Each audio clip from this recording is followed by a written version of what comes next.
There are footsteps above my head. Not one set, dozens, maybe more. It's hard to count when they're all overlapping, when the sound comes through 6 feet of clay and packed earth and a concrete slab as this low, dragging shuffle, like someone pushing furniture across carpet, except it never stops, and it's coming from every direction at once. I'm lying on my bunk. It's 11 in the morning, or somewhere close to that. My watch still works, which is more than I can say for a lot of things right now. I've got my eyes open and I'm staring at the ceiling, which is just raw concrete with a coat of waterproof sealant I brushed on myself in August. I remember doing it. I remember thinking the texture looked uneven near the northeast corner, and that I'd need to add another pass before winter. I never got to that second pass. Above my ceiling is the earth, 6 feet of it, compacted and graded by hand, with a plate compactor I rented from a hardware store 40 minutes from here, carried in 3 trips because my truck was already full of rebar. Above the earth is the grass and dead apple tree roots, and whatever else grows in an abandoned orchard in the middle of rural Pennsylvania. And walking on that grass right now, walking directly above where I am lying on this bunk in the quiet, are things that used to be people. The sound they make when they walk in a group is not what you'd imagine. I thought it would be louder. I thought I'd feel it in my chest. What I actually feel is more like a low, persistent pressure against my eardrums, like the world is full of cotton. The individual footsteps only separate from the general noise when someone walks directly above the main room, close to center, where the earth layer is thinnest, 4.5 feet instead of 6, which is a compromise I made for ceiling height, and one I spend a lot of time thinking about now. When someone walks over the center of my roof, I can hear their gait. 2 steps, shuffle, pause. 2 steps, shuffle, pause. Slow. Not really stopping, just hesitating the way they do, the way all of them do, like they're animals, following a scent that keeps shifting. I need you to understand something. I built this place for 3 years before any of this happened. I had a plan. I had blueprints. I had a material list in a binder that I updated every other week. I was not planning for the end of the world. I was planning for off-grid living, for a research project, for something I told myself was about sustainable subterranean architecture, and told other people was a hobby, because sustainable subterranean architecture is the kind of phrase that ends conversations at parties. I am a geotechnical engineer. I know how soil behaves. I know what it does under load, under water, under freeze-thaw cycles. I know how to read a boring log, and how to design a foundation that won't fail in 15 years. That's what I do, or did. Past tense is still strange. Not because I think it's over, but because the work itself feels very far away right now. Like something that happened to a different version of me. The footsteps above my head are thinning out. I can tell by how the sound changes. It gets less dense. The individual shuffles start to separate from each other. It usually means the group is spreading out or drifting to the east side of the property, toward where there used to be an old access road. They get drawn that way sometimes, and I haven't figured out why. Maybe sound carries differently over the road surface. Maybe there's a smell coming from that direction. I don't know. I can't know. That's one of the stranger things about living underground. Everything that happens above you is a guess. I keep a notebook for the guesses. It's a black composition book I found in my own supplies, the kind with the marbled cover, and I've been writing down everything I hear, and when I hear it, since day 4. Before day 4, I was too busy panicking to write anything down. Here's what I've figured out in 6 weeks. The footsteps come in waves. Not regular waves, not tidal, but they peak in the early afternoon, and again around 2 in the morning, and the morning peaks are larger. My best theory is that there are groups moving through the area along some path that puts them over my property at those times, following each other or following something, and that the consistency of the pattern means it's not random. It's also possible I'm reading pattern into noise, because that's what brains do when they have nothing else to do. Hard to know. Let me tell you how I got here. Not just physically. I know how I got here physically, that's the engineering.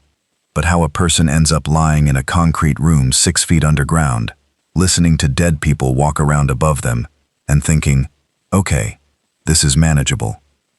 The property was 8 acres, most of it orchard.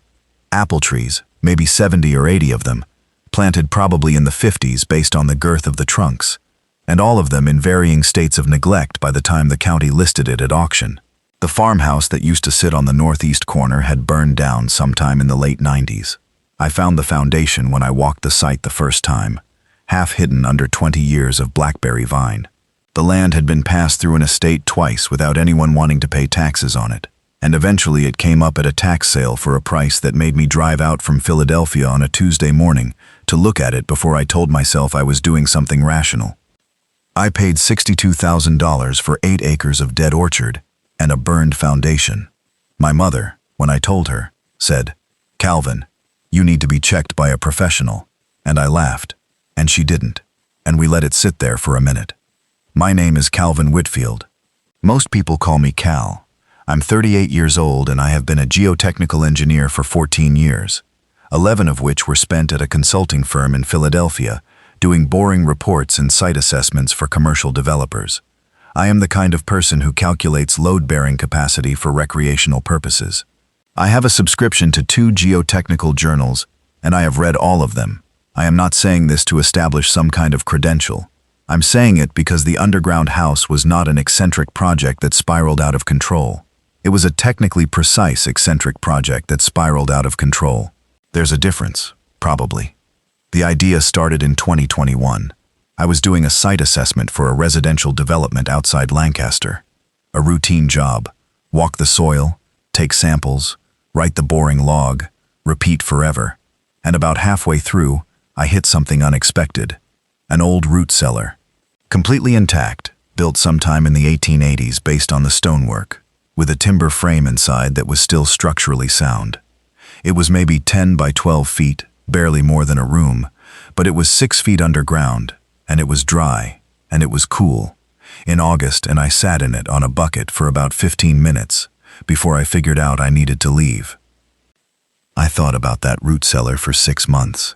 I dreamed about it twice, and then I started designing something. The design that I eventually built is not what the first design looked like. The first design was too ambitious. 2,000 square feet, multiple rooms, a full mechanical system. I scaled it back over the first year of planning into something I could actually build alone over a long period, which is what I knew I was looking at, because I was not going to tell anyone what I was doing. The final build is about 900 square feet of finished interior space. Main room, which is the largest at roughly 400 square feet. A sleeping alcove off the main room with a folding bunk. A workshop storage area that I can access through a low door. A bathroom, technically, composting toilet, and a gray water system I designed and built from scratch. A staircase going up at a 45-degree angle to the hidden entrance. And then the entrance itself, which is the part I'm most proud of, and the part that is keeping me alive right now. The entrance is a hatch, not a standard hatch. Not a steel door set into the ground that you could see from the air or notice on foot. What I built was a hinged grass panel, essentially. The structural frame of the door is aluminum angle iron with a stainless steel piano hinge along one edge. The surface is a steel mesh grid filled with real soil, and that soil has been growing the same grass as the surrounding orchard floor for 2 growing seasons. The root system of the grass has gone through the mesh and into the frame, and it looks, from every angle I've been able to test, like ground. It looks like ground, because it is ground. It just happens to open. The camouflage system, the drainage channels around the hatch frame that prevent visible water pooling, the slight depression I engineered on the low side to hide the frame line, the specific species of grass I seeded it with, because it grows in consistent clumps that don't expose joints. All of that was the last thing I was working on when the calls started coming. I was out on the property the second week of September, 6:30 in the morning, because I drive out from my apartment in Philadelphia on Thursday nights and stay the weekend, sleeping in the back of my truck on a cot. I had the grade stakes set, and I was doing final measurements on the drainage swale when my phone rang. It was a number I didn't recognize, a Philadelphia area code, and I almost didn't answer it. I usually didn't answer unknown numbers. I answered this one because I was already reaching for the phone to check a unit conversion, and my thumb hit the answer button before I thought about it. It was a woman. She didn't say her name. She said, "Are you in the city right now?" And I said I wasn't. And she said, "Don't go back," and hung up. I stood there with the phone in my hand for probably 2 minutes. It was a wrong number, obviously. Some kind of domestic situation, warning someone to stay away from a place. I had a strange feeling about it, the kind that sits in your stomach without a reason, and I dismissed it because I am a person who distrusts feelings without supporting data. I went back to the drainage swale. I finished the measurements. I broke for lunch, which was a sandwich from the gas station I'd passed on the way in, and I sat on the tailgate of my truck and scrolled my phone. There was something happening online, had been happening for a few days, but I'd only been half reading it. Reports from a city in Ohio, some kind of violent incident at a transit hub, rumors about a new pathogen, the usual gradient of news that started at concerning and climbed toward alarming without ever quite arriving. The transit hub story had moved. It wasn't a transit hub anymore. It was 16 transit hubs, 7 cities, 48 hours. There were videos on some of the forums I followed, the kind of grainy phone footage that makes you unsure what you're looking at until you watch it 3 times and then can't unwatch it. I finished my sandwich. I kept scrolling. I found a thread on a civil preparedness forum where someone was describing what they were watching from their window in Cincinnati, and the descriptions were systematic and specific in a way that forum posts usually aren't, and I read the whole thing. Then I went back down into my underground house and took inventory. Not because I panicked. I want to be clear about that. Because I'm aware of how it sounds, and I don't want to give you the wrong impression of how I work. I went and took inventory, because inventory is a logical response to any kind of uncertainty. Know what you have, know what you need, decide what to do next. This is engineering, basically. Also survival, apparently. The overlap is larger than I ever would have predicted. What I had down there was 3 months of food for one person, conservatively estimated. The food was a mix of things I'd been moving in gradually over 2 years. Canned goods, dry goods, some freeze-dried stuff I'd bought in bulk during a sale. I had a 120-gallon water storage tank, full, plus a filtration system connected to a hand pump that drew from the water table. I had a solar power system, panels installed flush on the south-facing slope of an earthen berm, about 60 meters from the hatch, connected by buried cable. Battery bank, charge controller, inverter. Enough to run lights and small appliances and the ventilation fans without drawing down the bank significantly on sunny days. I had a small propane stove and 2 full tanks. I had tools. I had first aid supplies. I had a library of technical manuals, paper copies, because I am not the kind of person who trusts digital-only storage. What I did not have was a reliable way to know what was happening above ground without going above ground. I spent Saturday night finishing the drainage swale and running the perimeter of the hatch frame with a spirit level one more time. The grass panel seated flush. From 10 feet away in the afternoon light, I could not see the seam. From 30 feet, I saw orchard floor. I closed it from above, engaged the internal latch, and went down the stairs. And that was the last time I was above ground for 41 days. I didn't decide to seal myself in, exactly. What I decided was to wait. I was going to wait until I had better information, until I understood what was actually happening. That was Friday night, and I thought I was waiting for maybe 48 hours, maybe a week. On Saturday morning, I turned on my battery-powered radio, a shortwave set I'd bought at an estate sale, big and heavy and beautiful in that old equipment way, and I listened for 6 hours while I sorted and inventoried canned goods. The news was not ambiguous by Saturday morning. I'm not going to go through all of it. If you're hearing this, you know what happened. You either remember the first 3 or 4 days, or you have your own version of them. And either way, you don't need my recap. What I can tell you is what it sounded like from 60 feet below ground level, filtered through AM and shortwave broadcasts from stations that were still running, which, by Sunday, was not many. The Philadelphia stations started dropping out Saturday afternoon. I got New York until late Saturday night. After that, I was picking up stations from farther away. A station in Vermont that stayed on until sometime Monday. a religious station in Ohio that kept broadcasting until whoever was running it apparently left. Because the signal didn't drop, the music just stopped and it was dead air with carrier wave for the rest of the day. I heard the first footsteps on Tuesday, early morning. I had been awake for most of the night, not from panic, but from that persistent alertness that sets in when your body understands that sleep is not the correct response to circumstances. I was in the main room, reading by lamp, and I felt the first one before I heard it, a faint vibration, rhythmic, coming from the northwest quadrant of the ceiling. I put the book down, and I sat very still. The vibration resolved into something I could hear, barely, a soft, dragging sound, irregular, but persistent, moving from northwest to east. I tracked it with my eyes even though there was nothing to see. One set of footsteps, taking maybe 45 seconds to cross my ceiling, and then nothing. And then, about 2 minutes later, 2 more sets from a slightly different angle. I wrote in the notebook for the first time. The entry is short. It says, Tuesday, 6:14 a.m., first contact, multiple individuals moving above, speed consistent with slow walk, no running, no impact sounds, nothing that suggests they know I'm here. That last sentence was the one I kept coming back to. Nothing that suggests they know I'm here. That was the whole point, wasn't it? 3 years of design and 2 years of construction, and one of the central assumptions was that this structure would be undetectable. I had tested it repeatedly. I had walked over it myself. I had asked, without explanation, 3 different people to walk the orchard with me while I watched from inside using a small camera, a GoPro mounted on a stake, pointed upward. None of them had noticed anything.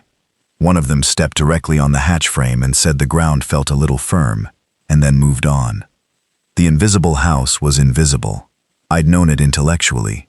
Now I knew it in a different way. I lay back on the bunk and listened to the footsteps above me and thought, okay, this is the situation. Let's figure out what it requires. What it required, in the first 2 weeks, was mostly stillness and quiet. I had built the house for silence partly because I like quiet and partly for thermal efficiency, but I now found myself committed to it in a way I hadn't anticipated. Sound travels interestingly through soil. Not well generally, but certain frequencies do better than others. Low-frequency vibration transmits fairly efficiently through clay-rich soil, which is what I'm sitting in. What this means practically is that if I were to drop something heavy, a toolbox, say, or a wooden chair, the resulting thud would travel upward through the floor, through 6 feet of earth, and emerge above as a soft pulse. Probably not audible to a human from more than a few feet away. Definitely audible to something that spends its entire existence listening and smelling for the next thing to walk toward.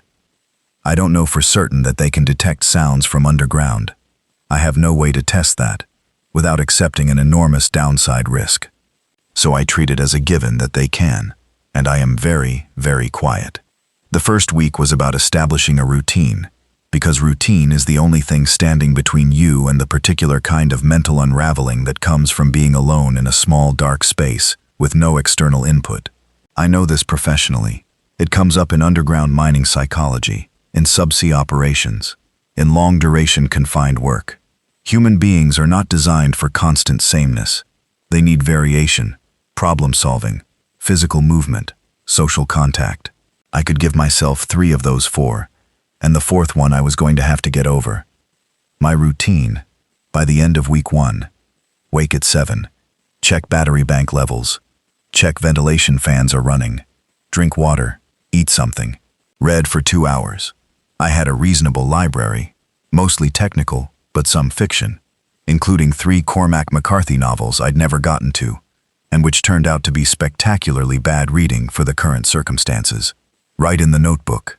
Check the battery bank again. Eat. Exercise. I'd designed the space with a pull-up bar in the main room door frame, and I had a set of resistance bands and a kettlebell. Work on something. Whatever needed doing. The list of things that needed doing was long. The things that needed doing: organize the workshop, which I'd moved a lot of materials through quickly and left chaotic. Finish wiring the secondary light circuit. Fix a leak in the gray water line that I'd noticed during construction, and kept meaning to address. Calibrate the water table monitor, a simple pressure sensor I'd installed in the hand pump line to track the water table depth. Figure out the shortwave antenna. I'd run a cable for it during construction, but the antenna itself was a compromised temporary installation that I suspected was losing half my signal. That last item became a problem because the antenna is external.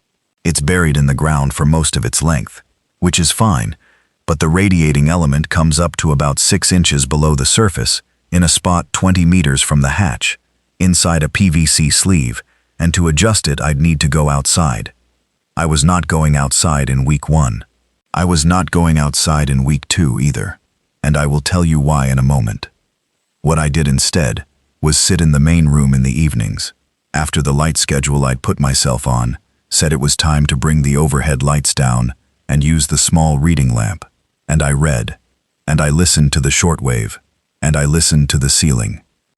There is something strange that happens when you spend enough time in a small space. The space stops feeling small. I don't know if this is adaptation or just a failure of imagination, but by the end of week 2, the 900 square feet of my underground house felt entirely adequate, and the 400 square feet of the main room felt generous. I'd put a rug down, a heavy wool one I'd carried down in sections, and the rug helped. The bookshelves helped. The lamp helped. I'd built this place with intentionality, with the idea that it should be comfortable for extended habitation, and I was now finding out how well I'd done. The answer was, reasonably well. Not perfectly, but well enough. The thing I hadn't fully accounted for was smell. Underground spaces have their own smell, and it's not the damp cave smell people imagine. I'd waterproofed and ventilated too well for that. What I had was something more subtle. The smell of recirculated air. The smell of the composting toilet, which was minimal but present. The smell of my own body, which I was managing with limited water use and wet wipes but not eliminating. The smell of the earth itself, which came through the walls in a way that I found initially pleasant, and then grew to associate with containment. By week 2, I was spending a lot of time thinking about the smell of outside. Cut grass, rain on soil, cold air.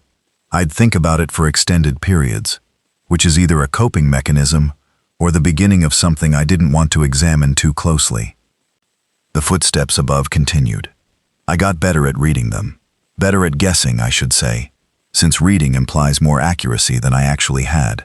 The patterns I noted. The early morning peak was consistent. The mid-afternoon peak was slightly less so, varying in intensity by maybe 40% day to day. There were occasional periods of very high traffic, what I started calling high traffic events in my notebook, where the shuffling above was dense and continuous for 40 minutes to an hour. These seemed to track with something, maybe with whatever sound sources were drawing groups through the area, but I couldn't identify the trigger from inside. I had one camera, just one, the GoPro I'd used to test the entrance camouflage, now retrieved and placed in the main room. I couldn't see outside. This was the critical design gap I hadn't addressed, partly because I'd originally planned to install a surface camera during the camouflage finishing work I never got to complete, and partly because I hadn't seriously imagined needing external surveillance. The surface camera would have required a cable run through the hatch frame, which I could still do if I decided to go out and do it, but the cable run would take time and make noise and require the hatch to be open for 20 minutes, and I wasn't ready to do that in week 1 or week 2. What I had instead was a small periscope, not a military periscope, not anything fancy. A PVC pipe I'd installed in the concrete pour of the north wall, angled at 45 degrees, up to a small glass lens, set flush with the earth's surface, covered by a cap that looked like a rock. I hadn't planned this as a strategic observation tool. I'd installed it during construction as a light test, to check how much natural light I could potentially bring in, and then decided the light transmission wasn't worth the thermal compromise, and left it capped.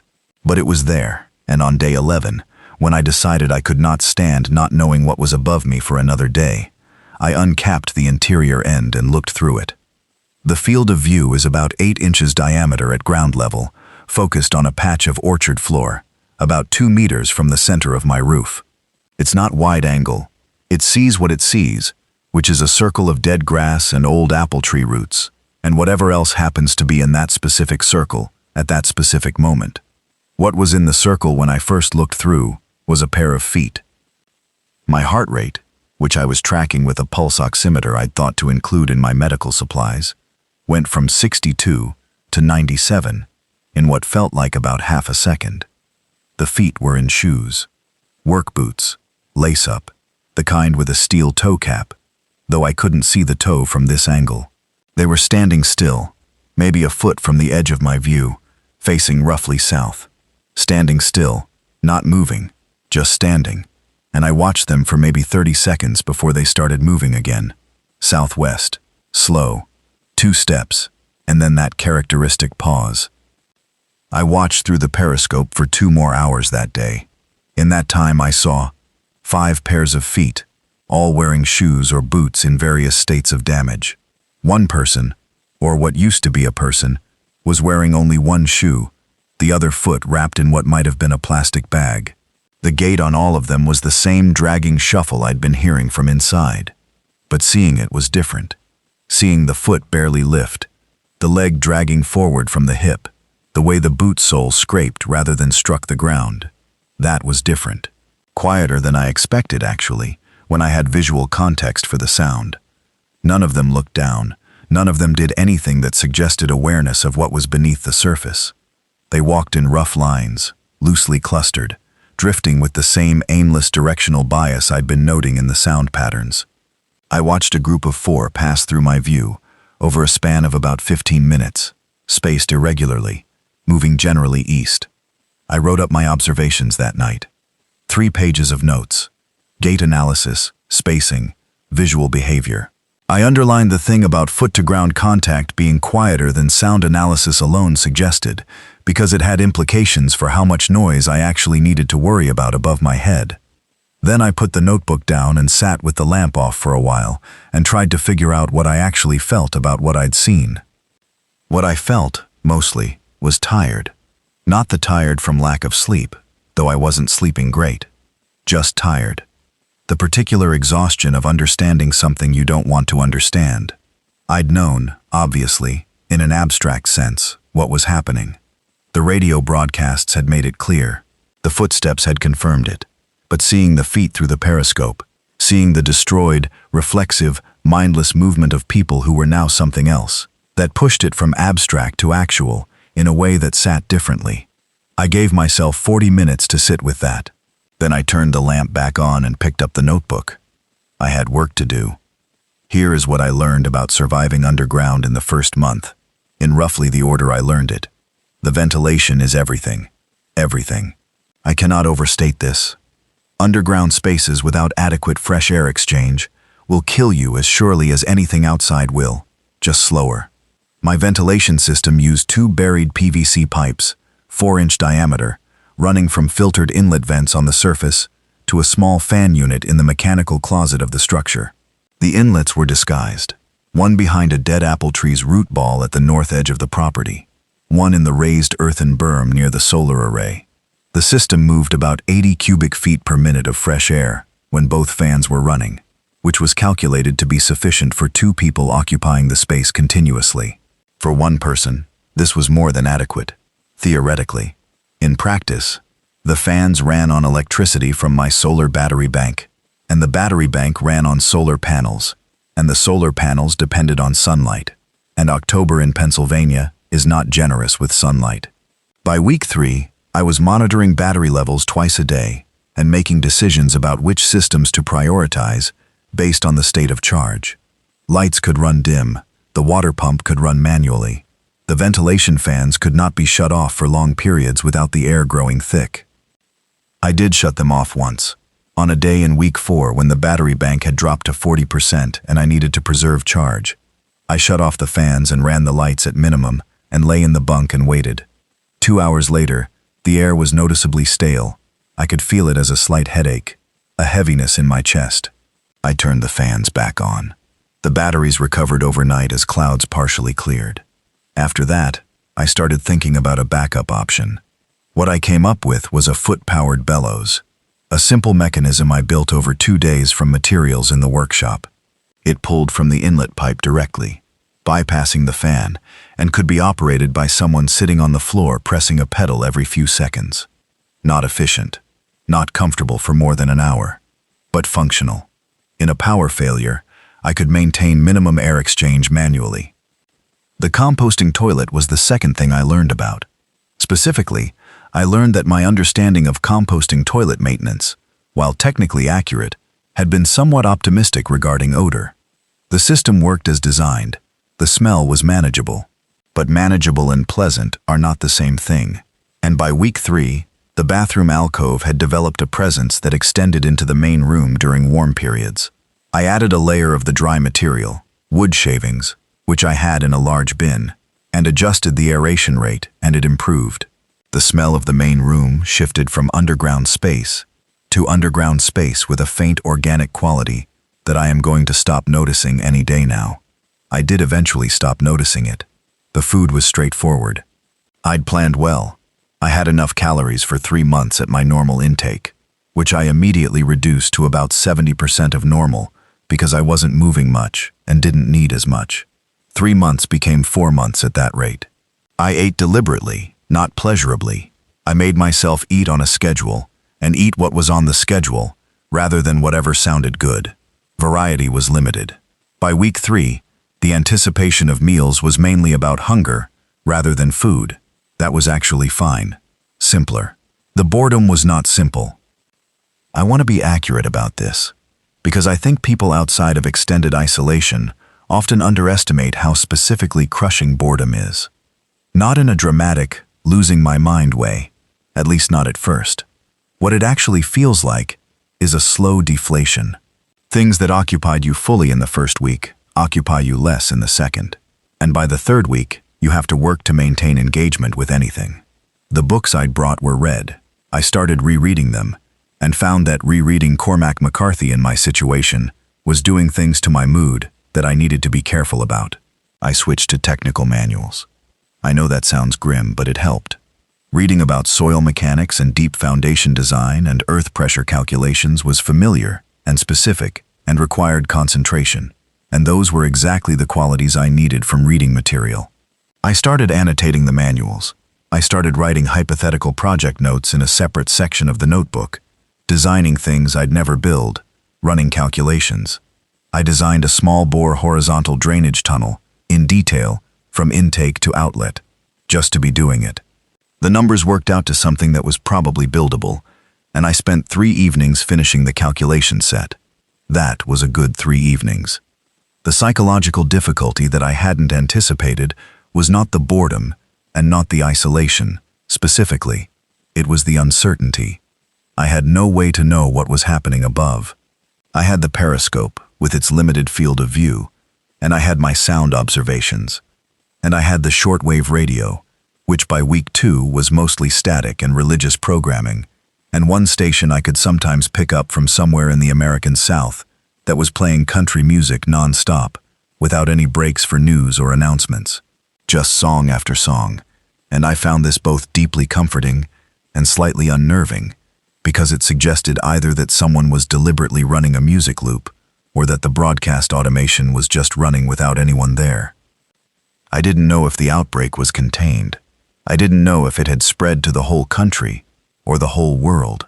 I didn't know if there were people out there working on a solution, or people establishing zones of control, or nothing at all. I didn't know if the population of the greater Philadelphia metro area had been evacuated, or had largely died, or was surviving somehow. I knew what the broadcasts had told me before they stopped, which was bad, but I didn't know how bad, and the uncertainty around how bad was worse, in some ways, than the certainty of the bad itself. On day 28, I made a decision that felt significant. I stopped trying to find news on the radio and started using the shortwave for a different purpose. I started listening for other people, not broadcasts, not formatted, produced radio content, just voices, transmissions. I spent an hour each evening scanning the shortwave band systematically, noting any signal that sounded like a voice rather than music or static. In the first week of this practice, I found exactly one thing: a woman's voice, very faint, on a frequency I wouldn't normally scan, saying something I could barely make out. I caught it for about 90 seconds before it faded. What I could hear was, 3 days now and the road is, and then static, and then, anyone who can hear this, we are at, and then gone. I wrote down the frequency and the time, and came back to that frequency the next night, and the night after, and didn't hear it again. But I wrote it down. Everything went in the notebook. Day 34 brought the first serious problem. I noticed it as a change in the character of the ventilation air.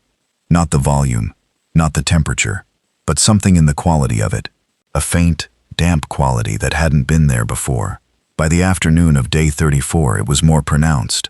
And by evening, I was checking the inlet pipe in the mechanical closet and finding moisture on the interior surface of the PVC that shouldn't have been there. The north inlet pipe was compromised. Somewhere along its 40-meter buried run, something had allowed water infiltration. The inlet filter, which was designed to keep debris out, apparently wasn't keeping water out. Given the recent rainfall, I could hear it on the periscope on days when rain fell. A soft hissing above the glass lens, and we'd had significant rain 3 days earlier. My best guess was that the inlet cap at the surface had failed or shifted. This was a problem. Not an immediate crisis, but a problem. Because the moisture in the inlet air would cause condensation inside the structure, and eventually, if the inlet blockage progressed to partial blockage, would begin to affect the air exchange rate. Lower air exchange rate meant higher CO2 concentration. I had a CO2 monitor. I turned it on and put it on the shelf next to my bunk. The current reading was fine, 950 parts per million, slightly elevated from outdoor ambient, but well within safe range. Somewhere above 1500, you start to feel it. And by 2000, it's affecting cognitive function. I noted the reading and decided that if it climbed above 1200 without improvement, I was going to have to address the inlet problem from the surface side. I was going to have to go outside. I'd been preparing for this possibility since week 1, even while hoping it wouldn't arise. I had a plan. Going out at night, when the visual threat was reduced, they seemed to navigate by sound and smell more than sight, based on what I'd observed through the periscope, and darkness should level the playing field at least partially, moving quietly, carrying minimal equipment, doing the specific task, and getting back down. The hatch to be open for as short a time as possible. I spent 2 days monitoring the CO2 reading before it climbed above 1200. It hit 1200 on day 36, and I spent that night planning and preparing and trying to sleep and failing. Day 37, 2 in the morning. I had dressed in dark clothes, not camouflage, just dark, because I don't have camouflage gear, and in retrospect, that's somewhat embarrassing. And I had my tools in a canvas bag. A small headlamp set to its lowest output, red filter, a screwdriver, the specific inlet cap replacement I'd machined from PVC in the workshop over the past 2 days, a short length of drain screen material, a pocket knife. I climbed the stairs slowly, one at a time, pausing on each step to listen. From the stairwell, with the hatch between me and the surface, the outside sounds were slightly louder, no footsteps in the immediate area. The baseline sound of the night, wind in the apple trees, something moving distantly, a sound I couldn't identify far to the east. I disengaged the latch. The hatch has a counterweight system on the inside. It's designed to open with minimal force and close without being slammed, and I eased it up maybe 2 inches and stopped. Cold night air, October, or early November by then, and the air was 40 degrees, and it hit me like a physical thing. I sat on the step below the hatch and breathed through my nose, and cataloged the smells of the outside for a long moment, before I pushed the hatch further. The smells were dead leaves, damp earth, cold wood from the apple trees, and something else underneath all of it that I filed away under to think about later, because right now I needed to focus. I pushed the hatch to 3/4 open, slid out, eased it back down to a 2-inch gap so it wouldn't seal completely while I was out. Lay flat on the orchard floor for 10 seconds, listening. No footsteps, no movement nearby. The distant sound to the east that I still couldn't place. I moved to the north inlet on my hands and knees. 40 meters felt very long. The grass was wet, and my pants were soaked through by halfway there, and twice I had to stop and freeze, because I thought I heard something moving to my left, but it didn't materialize. The north inlet cap had cracked. Not dramatically. A hairline fracture that had opened up in a cold expansion cycle, in the PVC fitting where the cap met the pipe, and rainwater had been getting in along that line. I unscrewed the old cap in the dark, using my fingers more than the screwdriver, because I was too scared to make the noise, fitted the new cap, applied the drain screen layer around the fitting with 2 hose clamps I'd pre-cut to size. 11 minutes. That whole job took 11 minutes. It felt like 4 hours. I went back across the orchard on my hands and knees, got my fingers on the hatch edge, and lowered myself in, pulled the hatch down, engaged the latch, and stood there on the 3rd step, with my heart making unreasonable decisions about my circulation for about 5 minutes before I could move again. The CO2 reading the next morning, 1,050, moving in the right direction. Within 24 hours it was back below 1,000. I sat with the notebook after checking the reading. Wrote, first surface egress, duration, approximately 28 minutes from hatch open to latch engaged. No contact. Fix confirmed. Also, it's colder out there than I expected. Also, the smell from the east. I need to figure out what that is. The smell had been something organic. Not dead leaves, not wet soil. Something else. I had an idea what it was, and I didn't write it in the notebook yet. The flooding started on day 41. I noticed it first in the lower corner of the workshop, a seam between the floor slab and the east wall where a thin line of water was visible. Not a flow, a seep, barely. But in an underground structure, barely is the beginning of eventually serious. And I'd been careful enough in the construction to know that this seep had not been there during the dry months, and was almost certainly the product of a saturated water table after an unusually wet October. I checked my water table monitor. The pressure reading had risen significantly over the past week, tracking the rainfall. The water table had come up about 2 feet from its pre-rain depth, putting it much closer to my floor slab than I'd calculated it would get under typical conditions. October in Pennsylvania, it turned out, had not been typical. I spent the better part of a day cataloging every seam and joint in the structure, looking for additional infiltration. I found 2 more, a thin line along the base of the north wall in the mechanical closet, and a hairline crack in the floor slab itself, near the center, where a small amount of moisture was wicking up. None of these were alarming individually. Collectively, they told me that if the wet weather continued, I was eventually going to have a water management problem. I started bailing the workshop corner with a coffee can and a 5-gallon bucket. Over the first 2 days, I removed maybe 3 gallons of water. Not a crisis, but I set up a watch schedule. I'd check the seep points every 4 hours and log the rate. If it accelerated, I'd need to address it more aggressively. The flooding also revealed something I hadn't expected. In the southeast corner of the workshop, the one corner I hadn't finished with interior framing because it had always been slightly awkward to get into, the water seep was coming not from the wall joint, but from underneath, through a gap in the concrete slab that I'd filled during the pour, but had apparently been poured over rather than into. I pulled back a sheet of plastic that I'd left over that corner, and found that the gap was not a gap in the pour so much as a gap in the subgrade, a space that the concrete had bridged over without fully filling.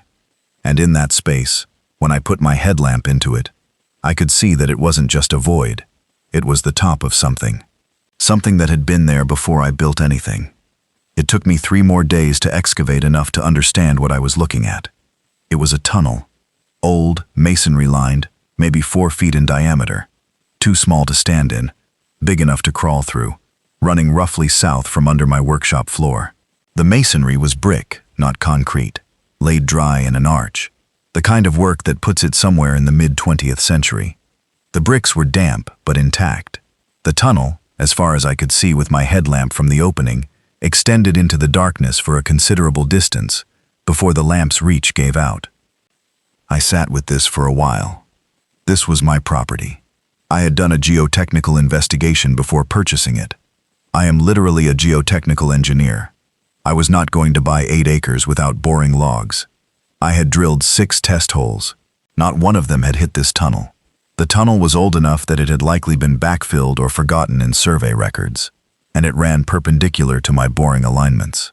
I almost certainly drilled between it without hitting it. Who had built it? When? Where did it go? I had no answers. What I had was a potential emergency exit, or a potential avenue for water, or worse, to enter my space, and a mystery I was going to have to investigate before I could decide what to do with it. I wrote in the notebook, Day 44. Found tunnel under workshop. Pre-existing, brick masonry construction, 4-foot nominal diameter, runs south. Unknown length, unknown terminus. Appears related to the burned farmhouse foundation above, northeast corner of property. Possibly civil defense installation, possibly older. Research required. Do not enter until stabilized and mapped. This is interesting. The last line I crossed out and rewrote. This changes things. I want to talk about the nights. The underground house had no windows. I'd built it that way deliberately. Thermal insulation, structural integrity, concealment. What I had instead was a lighting system. Overhead LEDs on a dimmer, the small reading lamp beside my bunk, and 2 emergency chemical lights I kept capped in the workshop. The lighting was good during operating hours, but I'd imposed a light schedule on myself. Lights down to minimum at 10 p.m., wake at 7 a.m., because I was burning power, and because routine matters. And in the dark period between those hours, the space was very dark. Not total darkness. There's no such thing as total darkness when your eyes fully adapt. What I had was a darkness in which I could just barely make out the geometric shapes of the room, the rectangular glow of the LED panel at its minimum, the slightly lighter rectangle of the bunk above me. A darkness that was, in a sense, functional, livable. But in those hours between 10 and midnight, when I was trying to sleep and not sleeping, the ceiling was very present. The footsteps were louder at night. Not because there were more of them necessarily.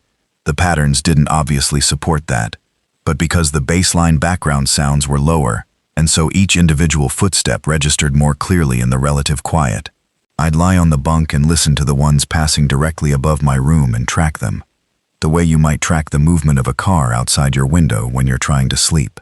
A footstep, a pause, 2 footsteps, a pause, moving south to southeast. I started to know them by their gaits. Obviously, I didn't know their names or anything about them, but I could distinguish between the individuals who passed regularly enough that their specific pattern of steps and pauses became familiar. There was one I'd been hearing since week 1, always from the northwest approach, with a distinctive drag on the right foot that made it sound like they were sweeping the ground. There was another, lighter, faster, with more consistent timing, that passed through my area every few days at odd hours. There was a group that seemed to travel together, maybe 4 or 5 of them based on the sound density, that appeared in the early morning and moved through quickly. I named them, obviously. You would too. The one with the dragging right foot I called Sweep. The light, faster one I called Ticker. The group I called the Morning Crew, which is not a name, it's a descriptor, but I wasn't putting much effort into the group names. Sweep came through on day 48 and stopped directly above me. Stopped and stood there. I lay in the bunk with my eyes open and didn't move. The pressure sensor of my heartbeat in my ears. 30 seconds. A minute. The footstep pattern resumed, moving east. I let out a breath that I hadn't been aware I was holding, and found that my hands were gripping the sides of the bunk hard enough to whiten my knuckles. I'm not scared of Sweep. I am appropriately cautious about Sweep.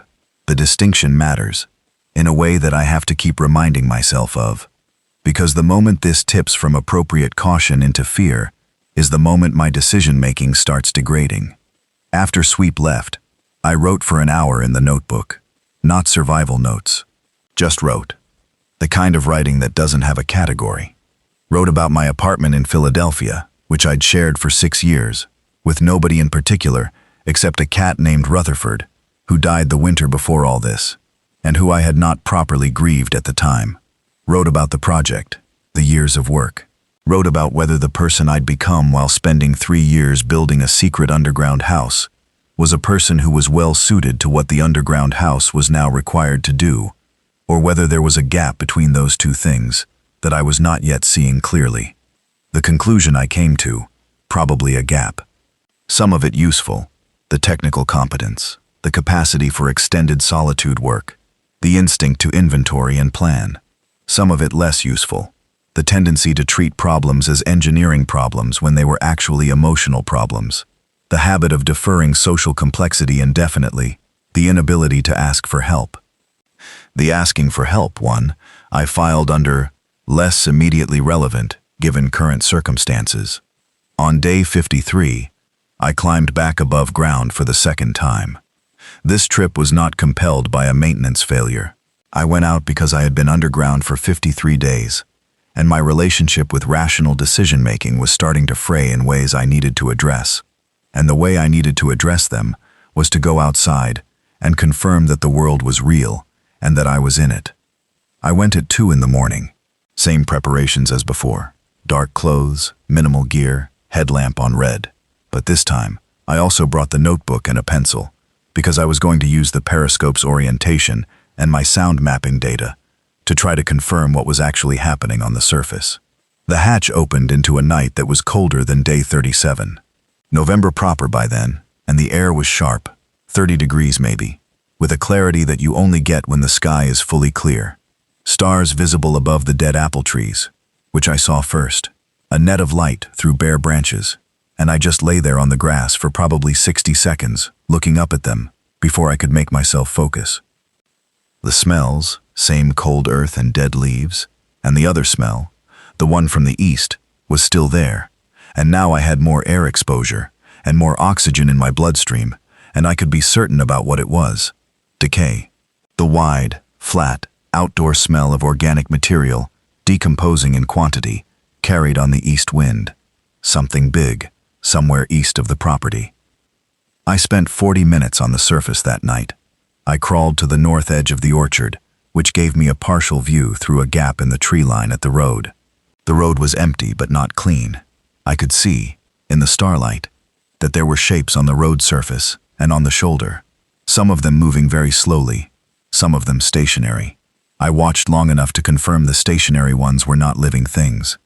I moved east, toward the smell, stopped at the property boundary, which is a rusted wire fence half buried in blackberry canes. From there, with the clear air and the elevation change, the land dropped slightly to the east. I could see the outline of what had been the Decker farm, a property about 400 meters from my eastern fence line. The farmhouse was visible as a dark shape against the darker sky. Something had happened there. I stayed at the fence for 10 minutes, watching, and counted 6 or 7 moving shapes on the property, slow-moving and aimless, and understood that the smell was from the Decker farm, and that I was not going to learn more about the Decker farm tonight, without getting closer than I wanted to be. I went back below ground, latched the hatch, sat on the steps in the dark for a while. The fresh air had done what I needed it to do, confirmed real, confirmed in it, and confirmed that the world outside was still the world I'd been hearing through the ceiling, unimproved, unchanged, not better. Also confirmed, I was going to need to start going out more regularly, not because of the maintenance problem, which was currently stable, because the boundaries of what I knew were shrinking, and at a certain point, not knowing things becomes its own kind of danger. December arrived, and I knew it was December because my watch has a calendar, and because the cold I could feel in the stairwell, even through the insulation, was the specific cold of serious winter. The temperature inside the structure stays between 55 and 65 regardless of outside temperature, which is one of the genuine benefits of being underground. But the air that comes in through the ventilation carries the outside temperature in a diluted form, and by December, the incoming air was cold enough that I added a knit hat to my sleeping attire. I had established a new routine by December. Surface exit every 5 to 7 days, always at night, always after a minimum 30-minute listening period from the stairwell. Duration on the surface, 30 to 60 minutes, no more. Always within the property boundary, unless there was a specific reason to go further. Always quiet, always slow. On the 4th surface exit, day 68, I found the first sign of anyone else who'd been near the property. It was on the south fence, near the gate that used to open onto the county road. A piece of orange surveying tape tied to the fence post, which was nothing unusual in itself, Surveyors use that tape constantly, and there was some of it around the property from before I'd bought it. What was unusual was that someone had written on this piece, in black permanent marker, in small, compressed handwriting, "Nothing here. Check Barton Crossing." I crouched in front of that fence post for a while. The handwriting was steady, not panicked. The message was concise and specific. Nothing here meant this person had checked this property and not found what they were looking for. Barton Crossing was a geographic reference, a rural road intersection about 6 kilometers south of my property. Someone had been here, on my property, and left this message, and I had not heard or seen them from underground. That was both reassuring, they hadn't found me, and unsettling, they had been here, and I had no idea. I pulled the tape off the post, folded it, put it in my pocket, and went back below. I thought about that message for days. WHO had written it, and when. And WHO was it written for? The most logical reading was a survivor, searching properties for usable resources, leaving a note for others following the same route. The "nothing here" assessment was accurate. From the surface, there was nothing useful on this property, except dead apple trees. But it meant that survivor groups were moving through the area, mapping, leaving notes, following some shared system. Which meant that the area was not as depopulated as the constant overhead footsteps had made it seem. There were people surviving. At least one group of them was organized enough to leave systematic trail markers. I wrote Barton Crossing in the notebook, underlined it twice, put a question mark. The tunnel investigation started on day 70. I'd spent the previous month doing what engineering caution requires before entering an unknown underground structure, examining what I could see from the entry point, listening for water sounds within the tunnel, checking the brick for active movement, testing the air with a candle flame held at the opening. The candle test was for oxygen depletion. If the flame goes out, the air is bad. Mine burned normally. The tunnel was not filling with water during the rain events, which told me it either drained somewhere or was above the water table at its lower end, or both. The brickwork I could see from the opening was intact. The air smelled of damp earth and old masonry. I went in on day 70. Just my headlamp and a length of string tied to the entry point so I could find my way back in the dark, though the tunnel was straight enough that I probably didn't need it. It ran south, as I'd noted. It was about 60 meters long. I counted paces and measured later using the string.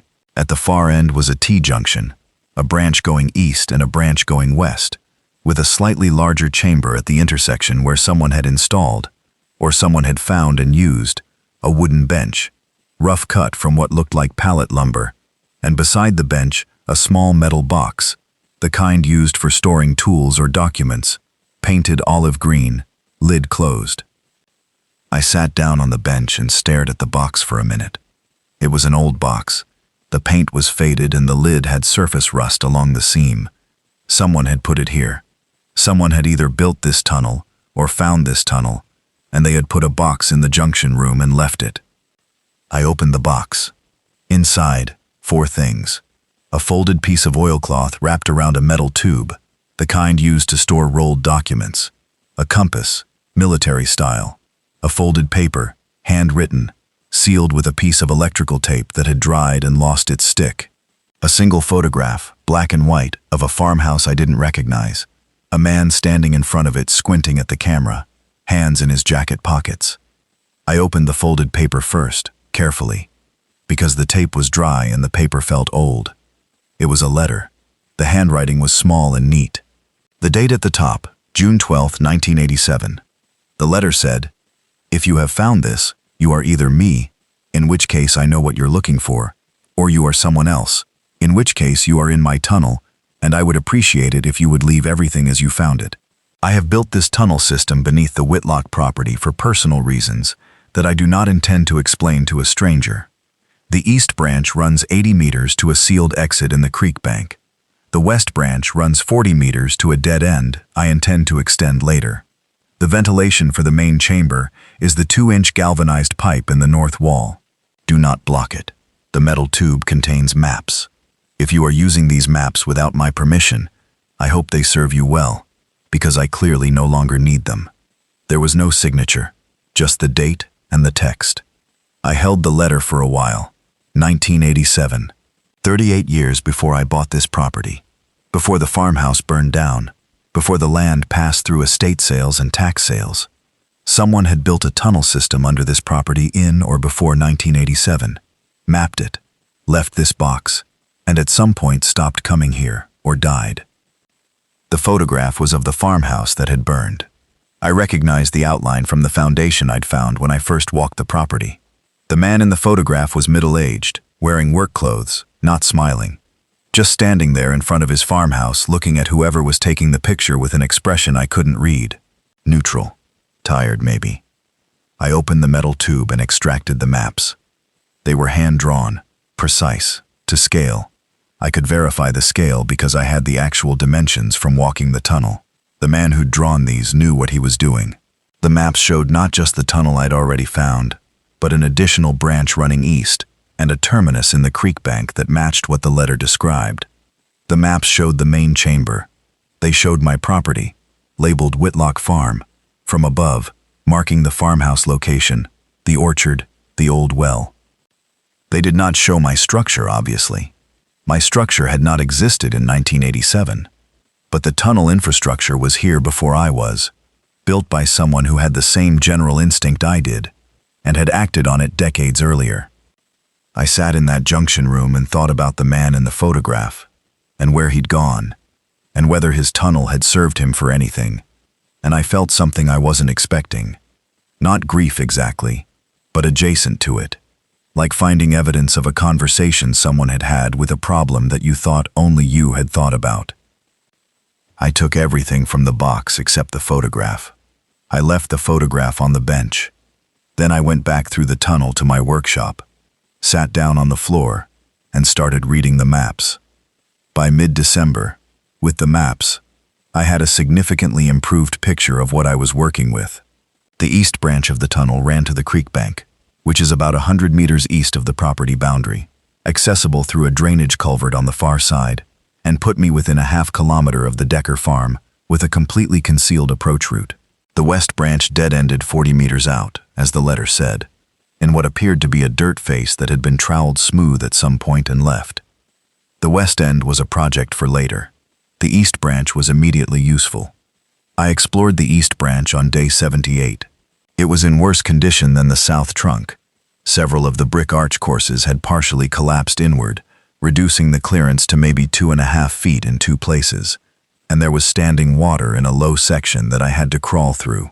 On the other side of the low section, the tunnel came back up, and the brickwork improved again. Better quality archwork, and it terminated in a rough timber frame with a plywood panel that had been nailed shut from the outside. I put my ear against the plywood and listened. Wind, distantly, the creak of dead wood. Nothing rhythmic, nothing dragging. I did not open it that day. I came back the next night, after spending a day watching through the periscope and listening from the stairwell to establish the overnight movement pattern in the creek area. Low activity, occasional sound, distant. I opened the plywood panel on the second attempt. It was in a drainage culvert mouth, half hidden by dead vegetation. The kind of place you would walk past at 10 feet without registering it. The exit point was about 3 feet of open culvert between the tunnel's timber frame and the outside air. I crawled through and lay in the culvert mouth looking out at the creek bed for 5 minutes before I moved. The creek bed was wet, shallow, the water running slow under a skim of ice at the edges. The east bank was a low limestone shelf, maybe 4 feet above the water, with the remains of an old footpath along the top. Dead vegetation provided reasonable cover from anyone on the Decker farm property above. I could see the Decker farm from here, or at least the edge of it, a collapsed fence, a shed, the corner of an outbuilding. The smell of decomposition was stronger from this angle, and I won't spend more words on what that smell was, or what it implied, because I think you can guess. I spent 20 minutes at the creek exit, observing. Went back through the tunnel, came back below. The notation in my notebook for that night: East tunnel exit, confirmed operational. Viable concealed approach to eastern properties. Requires repair in 2 low sections. Collapses. Plan to address. This gives me options. Options. I'd been underground for 79 days, And what I'd wanted most, without knowing how to articulate it, was options. January. I know it was January because my calendar watch said so, and because the stairwell air was at its coldest, and because somewhere between day 80 and day 90, I stopped thinking in days and started thinking in weeks. I was going out regularly now. The east tunnel gave me a route that bypassed the surface crossing of my property entirely. I could go from my workshop to the creek exit without ever opening the main hatch, which was a significant advantage because the main hatch area was the highest traffic zone above me. The east tunnel let me come up in the creek bed, oriented east, and from there, I could move along the creek to the south and reach the back road into town without ever approaching my main property at all. I want to describe what night scavenging was like, because it's the part of this that sounds the most interesting from the outside and is actually the most boring in practice, and the boredom of it is what makes it dangerous. The first full scavenging run was day 88. I'd done reconnaissance. 3 prior trips that were just observation, no pickup. I'd mapped the movement patterns along the 2-kilometer route from the creek exit to the edge of the town, a small rural town of maybe 3,000 people before all this. I knew where the clusters were, which road sections had higher traffic, which areas seemed mostly clear. My timing window was 2 to 3 a.m., which I'd identified as the lowest activity period based on my observations. I dressed for cold, thermal base layer, fleece, dark rain jacket, knit hat and gloves. Wool socks and heavy boots. Leather-soled, not rubber, because rubber-soled boots squeak on tile, and I was going into buildings with tile floors. A canvas pack on my back, empty at start. The pocket knife. A short pry bar, 18 inches, wrapped in cloth to reduce noise. The headlamp, red filter, which I would not use unless absolutely necessary. I had the maps from the 1987 box, amended with my own observations. The route from the creek exit followed the drainage ditch south, to where it ran under the road in a culvert. Through the culvert, which was large enough to crawl through. Up the bank on the far side, across the field, clear, checked, to the edge of the rear parking lot of a hardware store. The hardware store was my primary target, not for food, I'd handle food separately, but for materials, specific materials, more PVC fittings, additional hose clamps, silicone sealant, a battery-powered drill and bits if I could find them, wire of specific gauges for the electrical work I needed to do, things I could have told you I needed from a list without leaving the house. The hardware store had been broken into, obvious from the parking lot. The front door was gone, just gone, the frame empty, and there were scattered contents on the parking lot surface that had been there long enough to freeze and thaw several times. I went in the back, through the loading dock, which was locked, but which a pry bar solves if you're patient and quiet about it. Inside, a smell of old building, and something that was trying to be a smell, but hadn't fully arrived yet. A potential smell, the suggestion of something that might have been food at one point. The store was mostly intact in the rear sections.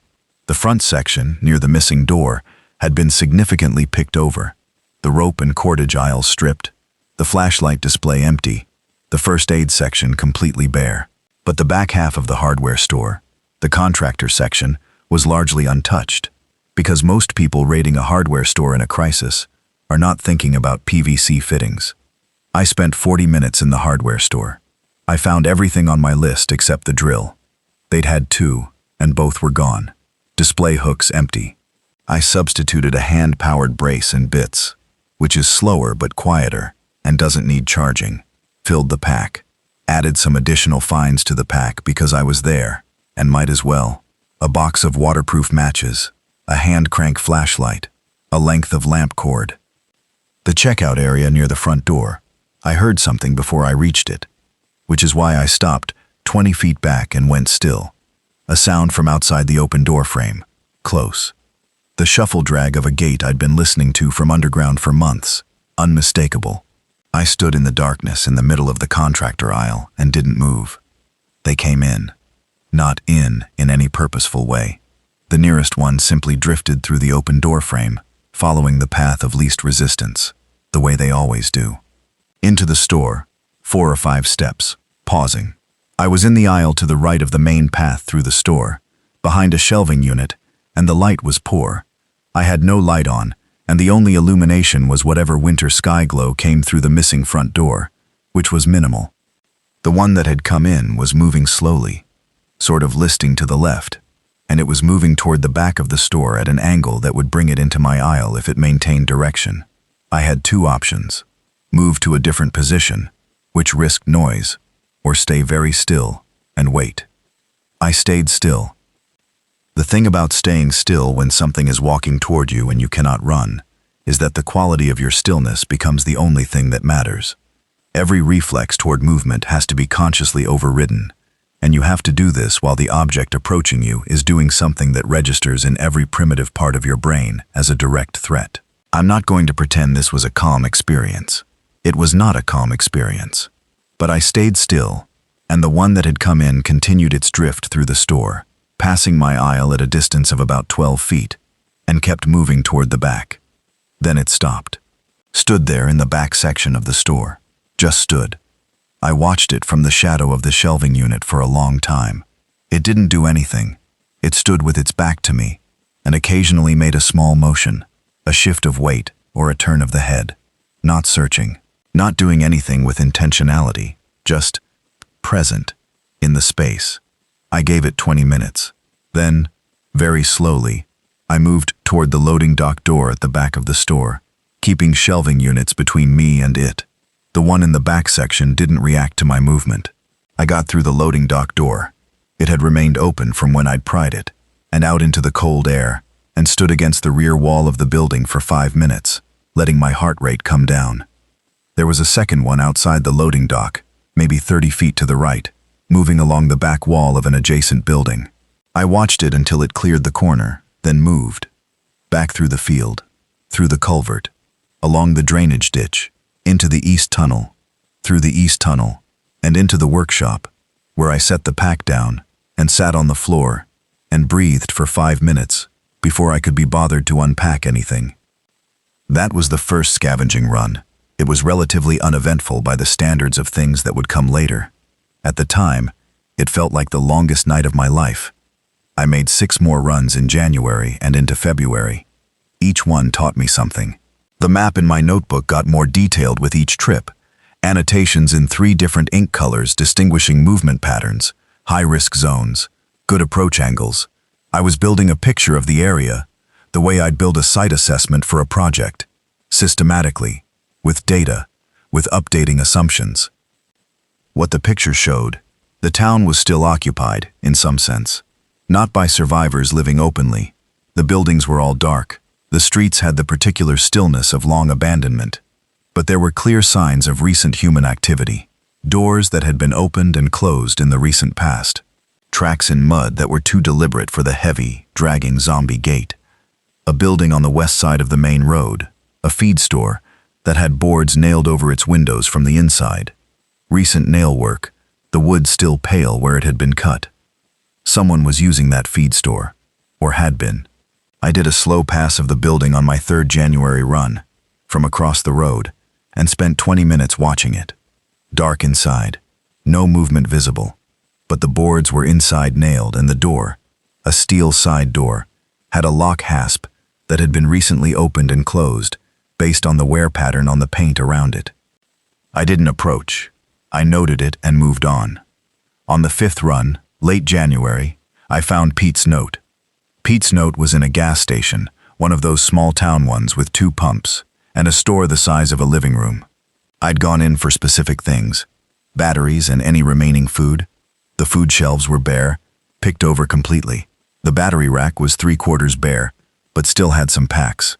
I was working my way through the back of the store, checking the storeroom, when I found the notebook. Not my kind of notebook.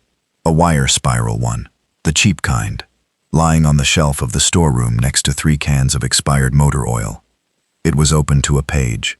The page said, "If you're reading this, you're in Millsboro and you're surviving, and that's good. My name is Pete Harden. I was here for about 3 weeks in October and November. The feed store on Route 9 is structurally good, but the smell in there will get to you. There's something in the basement I didn't deal with. The pharmacy on Bridge Street has been picked over, but there's a locked storeroom in the back. The key is under the counter register on the right side. I'm heading northeast now, following the creek roads. If anyone knows anything about the Glenfield Road, I'm interested. There's a woman I'm trying to find. Pete. I read it twice. Then I read it a third time because the practical information was useful. The pharmacy storeroom key in particular. But also because of the last two sentences. There's a woman I'm trying to find. That sentence sat in me differently than the practical information. Pete Harden, survivor, heading northeast along the creek roads, looking for a woman, leaving notes for strangers. The small town Millsboro on my map. He'd been here in November and was gone by November, which meant he had a 3-month head start on wherever he was going. I took the pharmacy key on my next run, found the storeroom, which had not been touched. Antibiotics, pain medication, gauze and medical supplies in quantity.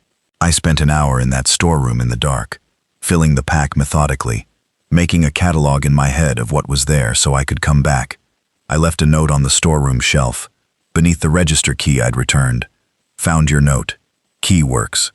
Storeroom intact. I'm local. Staying underground for now. Good luck with the creek roads. Whoever finds this, leave the medical supplies organized. We might need them later. I didn't sign it. Then I thought about it and went back and added, C. February brought two things. An ice storm that sealed me below ground for 5 consecutive days without a surface exit. The main hatch has an ice safety that prevents it from being forced, which I'd installed for structural reasons, and which was now saving my life because a frozen hatch can make noise if forced, and making noise near the hatch was the last thing I wanted, and the radio signal. I found the signal on a Tuesday evening. I'd been scanning the shortwave bands more methodically since December, maintaining my 7-evening-per-week practice, and I'd heard fragments before.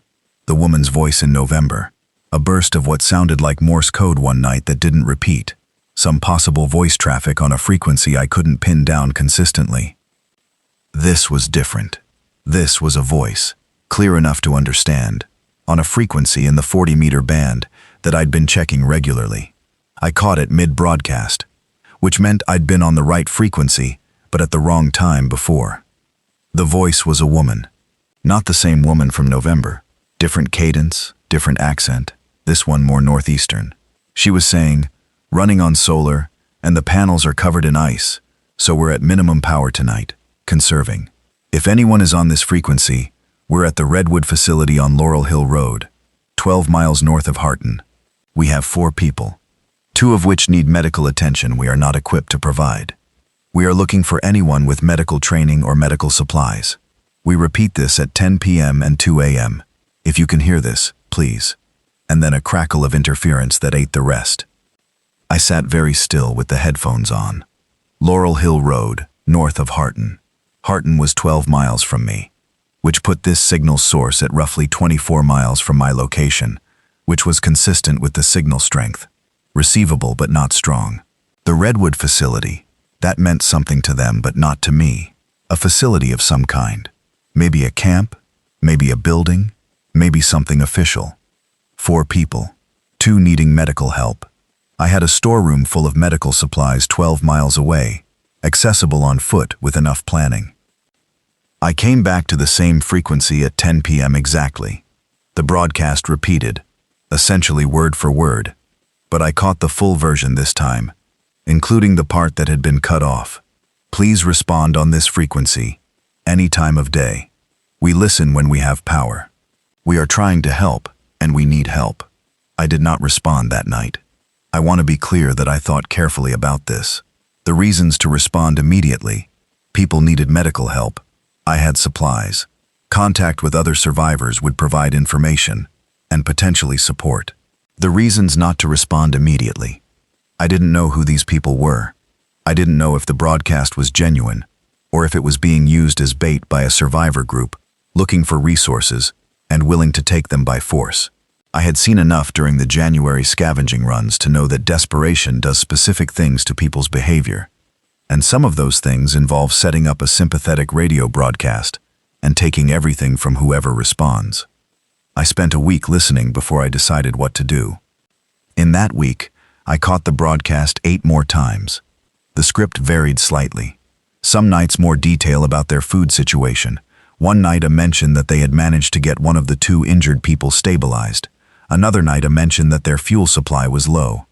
The variations felt real. A fabricated bait broadcast would likely be more consistent, more rehearsed.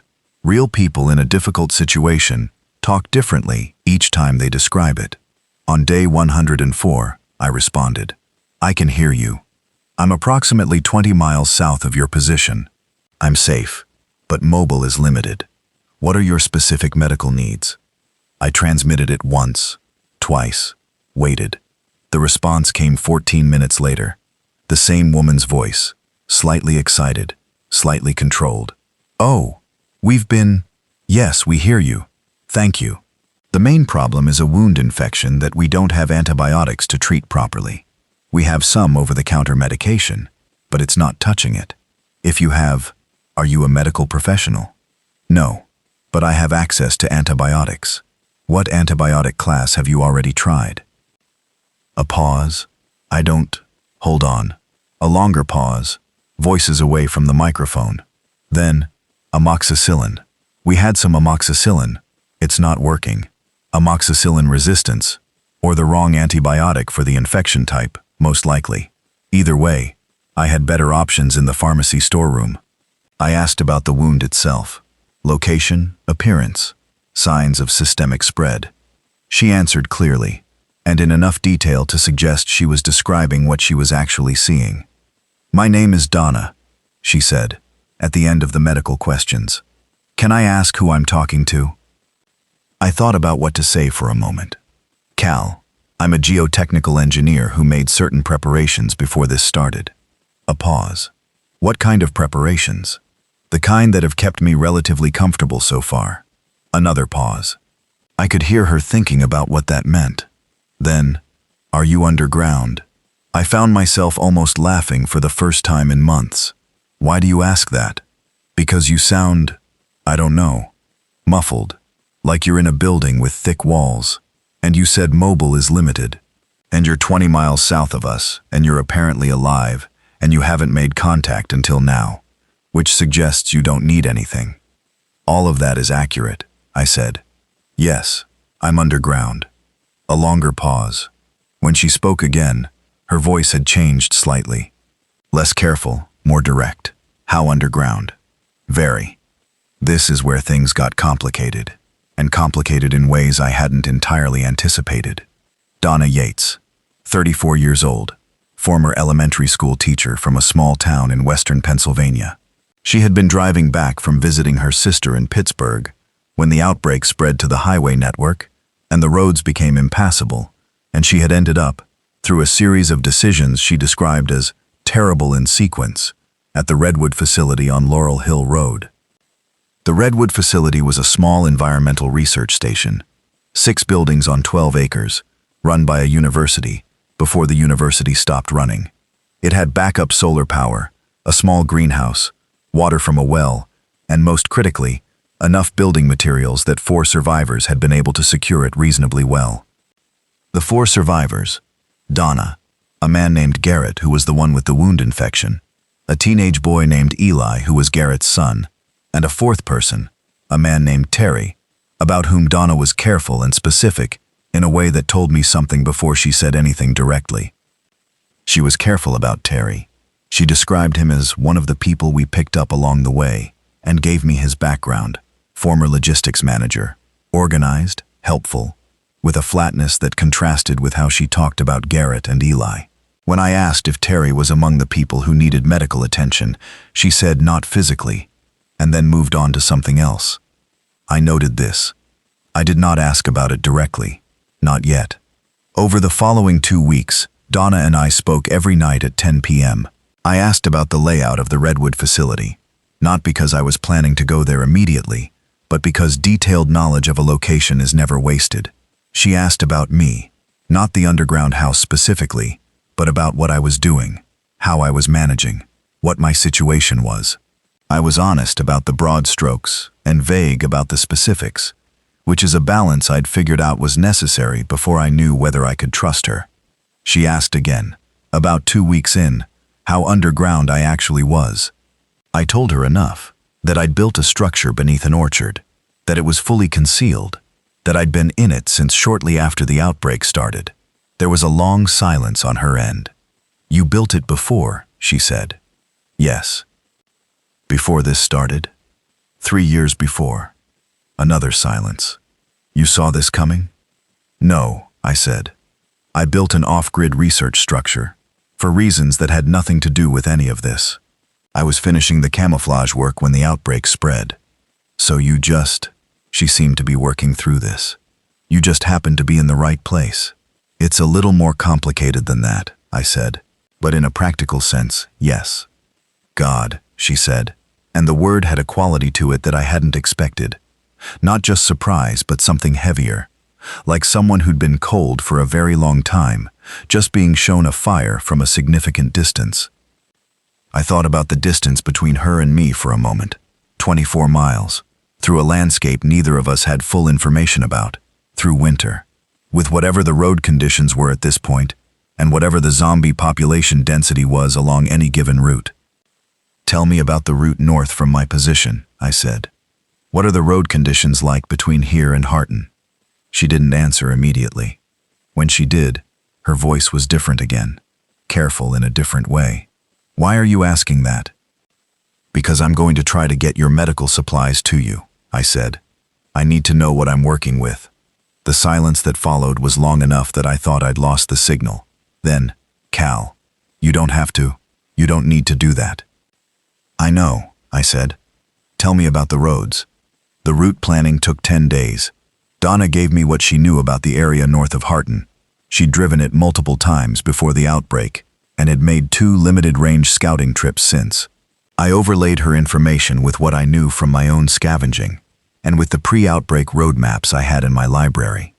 What I was looking at: 48 kilometers of mixed terrain, mostly rural roads, 2 town centers of varying size, a series of what Donna called heavy zones, areas with high zombie density that she'd observed from a distance, a section of Route 9 that was apparently clear, but which had an exposed stretch of about 2 kilometers, with no cover on either side. I could not drive. My truck had been sitting at the far end of the orchard.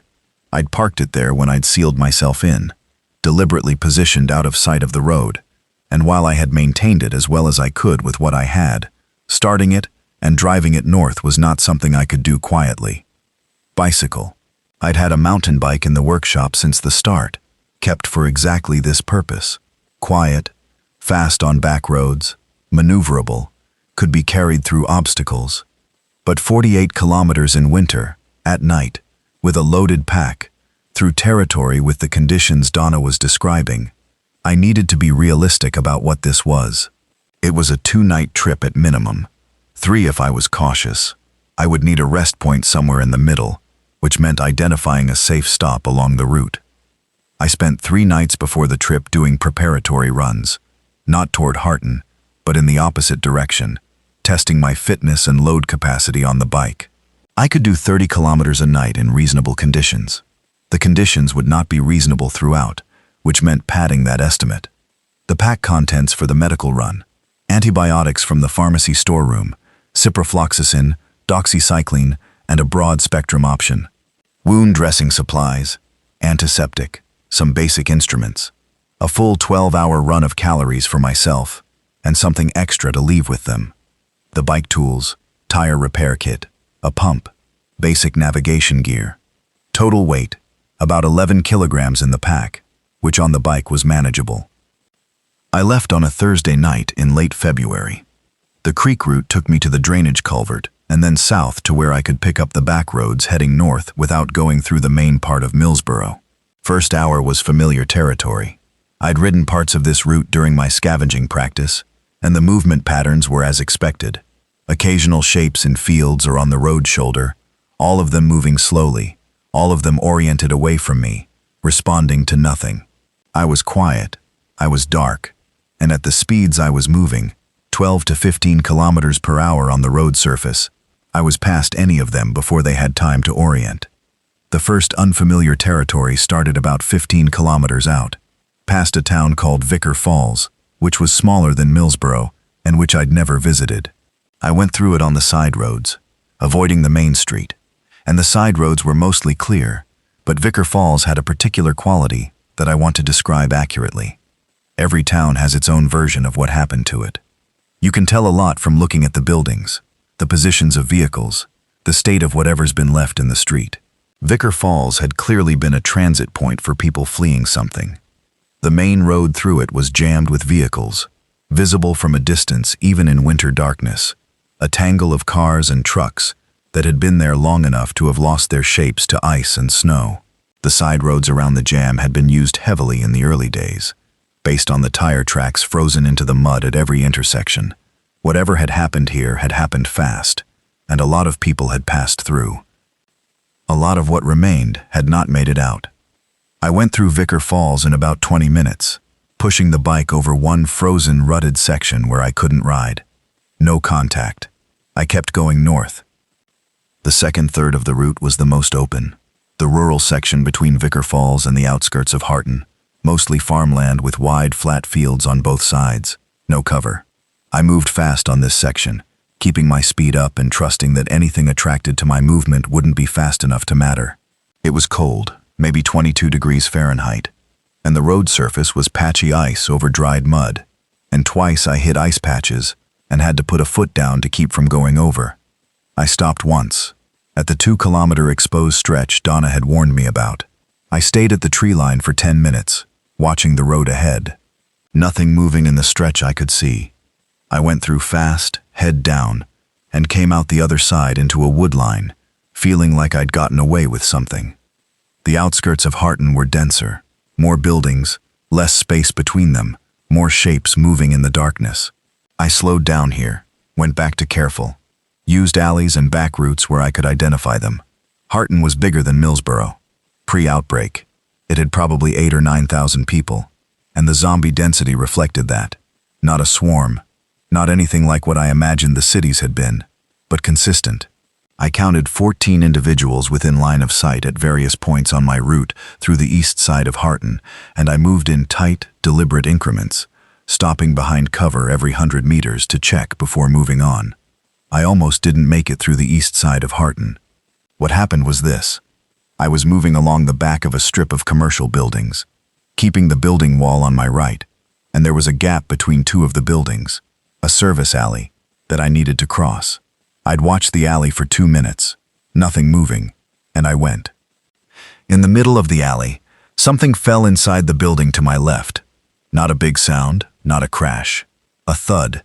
Something knocked off a shelf maybe, from inside, from something that had been in there and had moved.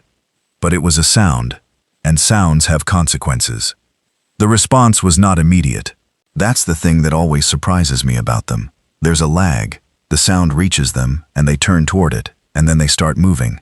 But the lag between sound and movement is 4 or 5 seconds, which is enough time to create a problem, or avoid one, depending on what you do with those seconds.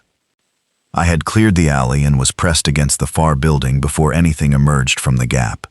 2 of them, coming out of the alley behind me, slow, oriented by the sound. I stayed flat against the building wall, not moving, for 45 seconds.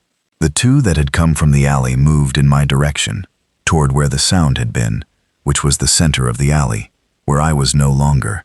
They reached the alley center, paused, shuffled in a small circle, and then moved east, away from me. I continued north. I was breathing hard in a way that wasn't from physical exertion. I reached a feed barn on the north edge of Harton at 2:40 in the morning, which was my planned rest point based on Donna's descriptions. The barn was unlocked. I went in, found a corner behind a stack of old hay bales, pulled the bike in behind me, and lay down on the floor with the pack under my head and my jacket pulled up. I slept for 4 hours. Day 2, north of Harton. The last 12 kilometers to the Redwood facility were the least populated section of the route and the most eerie for it. Empty farmland, most of it. Empty roads, the occasional abandoned vehicle, signs for rural properties I'd never heard of, and quiet, a different kind of quiet than the town quiet, wider and higher, the quiet of open land without anyone in it. Laurel Hill Road came up on the left, and I turned onto it without slowing. 6 kilometers on Laurel Hill Road, climbing gradually into the hills. The road surface was worse here, not maintained by any vehicle traffic in months, and I walked the bike up the steeper grades. The solar panels on my setup had been charging the battery pack in my backpack during the day's riding, which meant I had about 4 hours of headlamp available if I needed it for the descent tonight. The Redwood facility appeared as a cluster of dark buildings behind a chain-link fence, visible first as a shape against the slightly lighter sky. A gap in the fence on the south side, recent cut, the wire curled back neatly. I stopped at the fence and waited. "Hello?" Very quiet, just above a whisper. A long pause. Then, from inside one of the buildings, movement behind a window, a light that came on and immediately went off, like someone using a flashlight to confirm something, and then shutting it down. A door opened. A figure came out. She was shorter than I'd expected, though I don't know why I'd formed an expectation. She was wearing too many layers, which was correct and logical for the temperature. She stopped about 10 feet from me inside the fence and just looked at me for a moment. "Cal," she said, not a question. "Donna," I said. She made a gesture that was hard to read in the dark and said, "Come in," and I came in through the gap in the fence.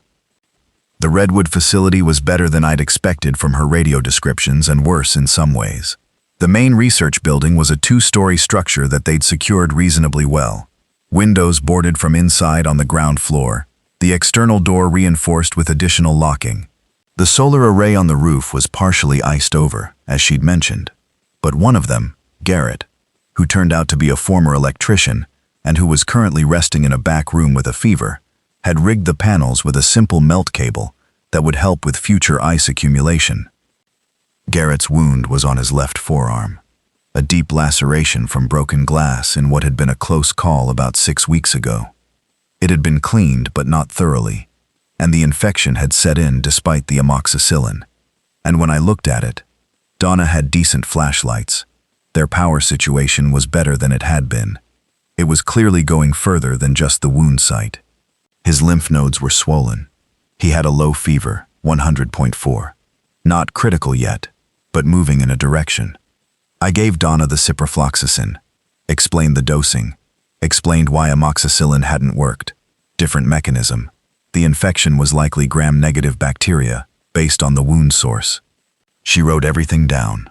Eli, who was 15, quick, and clearly terrified about his father, in the way that manifests as excessive helpfulness, watched the whole conversation and asked better questions than most adults would have. Terry was the 4th one. He was in the kitchen when we arrived, sitting at a table, and he stood up when I came in, and the way he stood up was the first thing I noticed. Not unfriendly. He smiled and said his name and offered his hand, and all of that was fine. It was the precision of it, too calibrated. The kind of studied normality that usually indicates either significant social training or significant social anxiety, and he didn't read as anxious. "You came from 20 miles away at night," he said. It was a statement, not a question. "By yourself?" "Yes." "To bring medical supplies?" "Yes." He nodded slowly. "That's generous. How did you know we were legitimate?" I looked at him for a moment. I listened to the broadcast for 2 weeks before I responded. Real desperation sounds different from fake desperation. "Does it?" he said, and smiled again. "And what does it sound like?" "Inconsistent," I said. "It changes day to day, because the situation changes day to day." He seemed to think about this. "Smart. And what are you going to want in return?" "I haven't decided," I said, which was honest. Donna, behind me, said, "Terry," in a tone that had a complex history behind it. He made a small gesture with his hands, sat back down. I stayed at the Redwood facility for 6 hours, long enough to check Garrett and make sure the antibiotic situation was understood, long enough to look at their food and water situation. 2 weeks of food at current consumption. The well was fine. Greenhouse was producing slowly, but the output was limited. Long enough to walk the facility perimeter with Donna and discuss their security setup. And long enough for Donna to say, quietly, while we were on the south side of the facility away from the others, "How much do you know about Terry?" "Nothing, except what you've told me," I said. Which wasn't much, she said. No. She stood with her hands in her pockets, looking at the fence line. He was with another group before us. A group of about 8 people.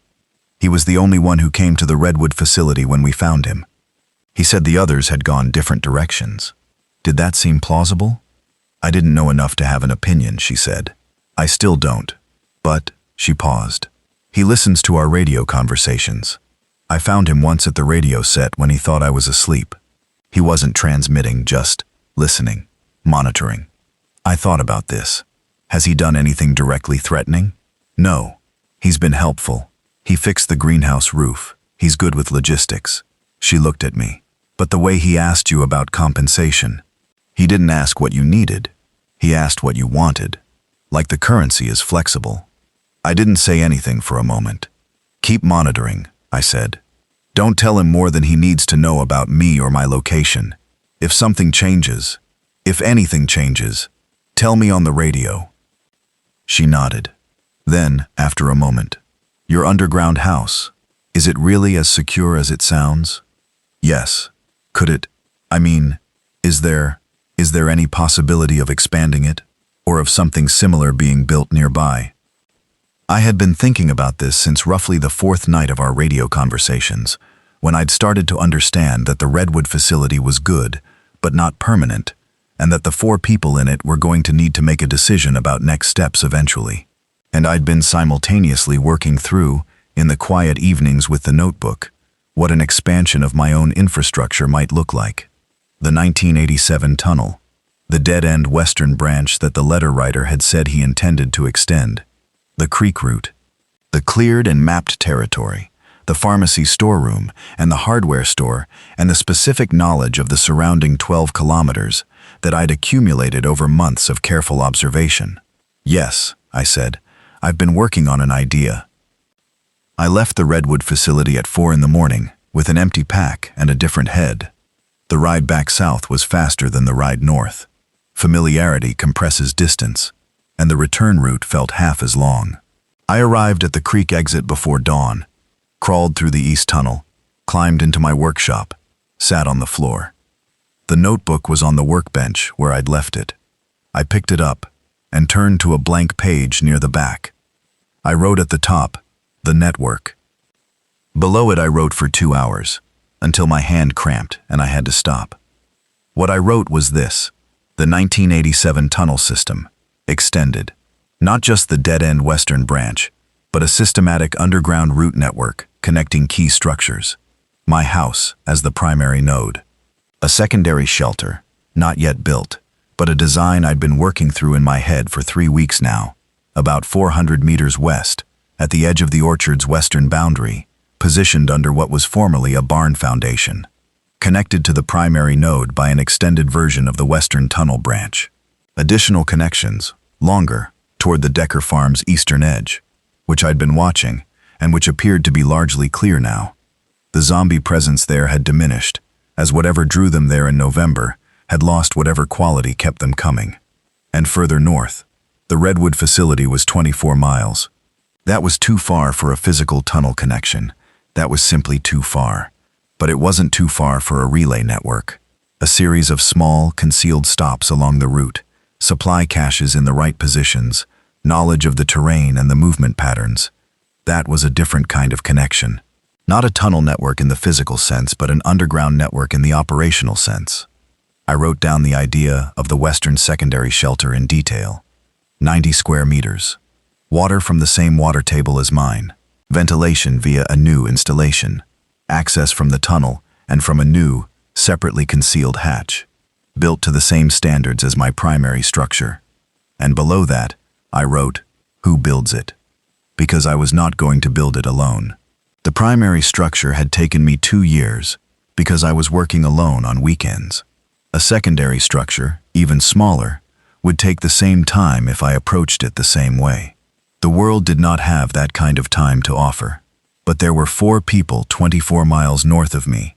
One of them was a former electrician who could wire a structure in his sleep.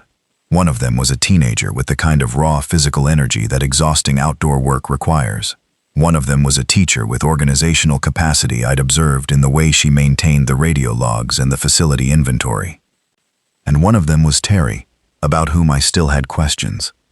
The questions about Terry were going to need answers before I told anyone at the Redwood facility the specific location of my underground house. This was not paranoia. This was appropriate caution applied consistently.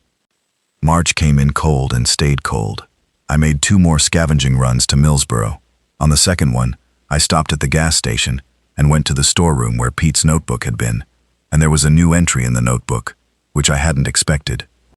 The new entry was in different handwriting from Pete's, smaller, more angular. It said, "Pete's notes are correct about the feed store. Found the pharmacy. Thank you, C. Anna V." I read this several times. Anna V. Not Pete. Anna. Someone Pete had mentioned, the woman he was trying to find, or someone who had found the notes independently, or someone Pete had passed the notebook to and who'd followed his route in the opposite direction. She'd been here recently. The ink was fresh enough that I could tell it hadn't been there weeks, days, at most. I wrote below her entry, "Anna, I'm local and I'm watching the Millsboro area. If you pass through again, leave a date of arrival and how long you can wait. I have medical supplies, shelter, and food. I'm not looking for anything from you. I just think it helps to know who's in the area. C." Then I went to the pharmacy, checked that the storeroom was undisturbed, confirmed everything in its place, and went back below ground. In March and into April, the zombie population in my immediate area changed. I had been tracking this in the notebook, not just individual gates, not just the named ones like sweep and ticker, but aggregate numbers, based on the density of sound during peak periods. And by March, the peak periods were noticeably less dense. The overhead footsteps, which in October and November had been near constant during the morning peak, were now intermittent. Hours would go by with no sound from above. The periscope view showed the orchard floor mostly empty, with occasional individuals drifting through at long intervals. I had 2 theories. The first was dispersion. The initial clustering of zombie population in the area had been caused by something that attracted large numbers, and that thing had faded, and they'd dispersed back toward wherever the underlying population density distributed them. The second, darker theory, was attrition. The zombie population was not, I had to remember, permanent. They had been people. They still had the physical limitations of biological bodies. In a winter this cold, with no food intake, with the normal deterioration of biology, maybe they were dying, not quickly, not the way people die, but over time. I didn't know which theory was right. Both, maybe. I noted the change and adjusted my surface schedule accordingly, going out in daylight once, just to test, for 15 minutes, lying flat on the orchard floor watching the sky and feeling the winter sun on my face, the first sunlight on my face since September. It felt extraordinary, embarrassingly so. I lay there for 15 minutes and just breathed.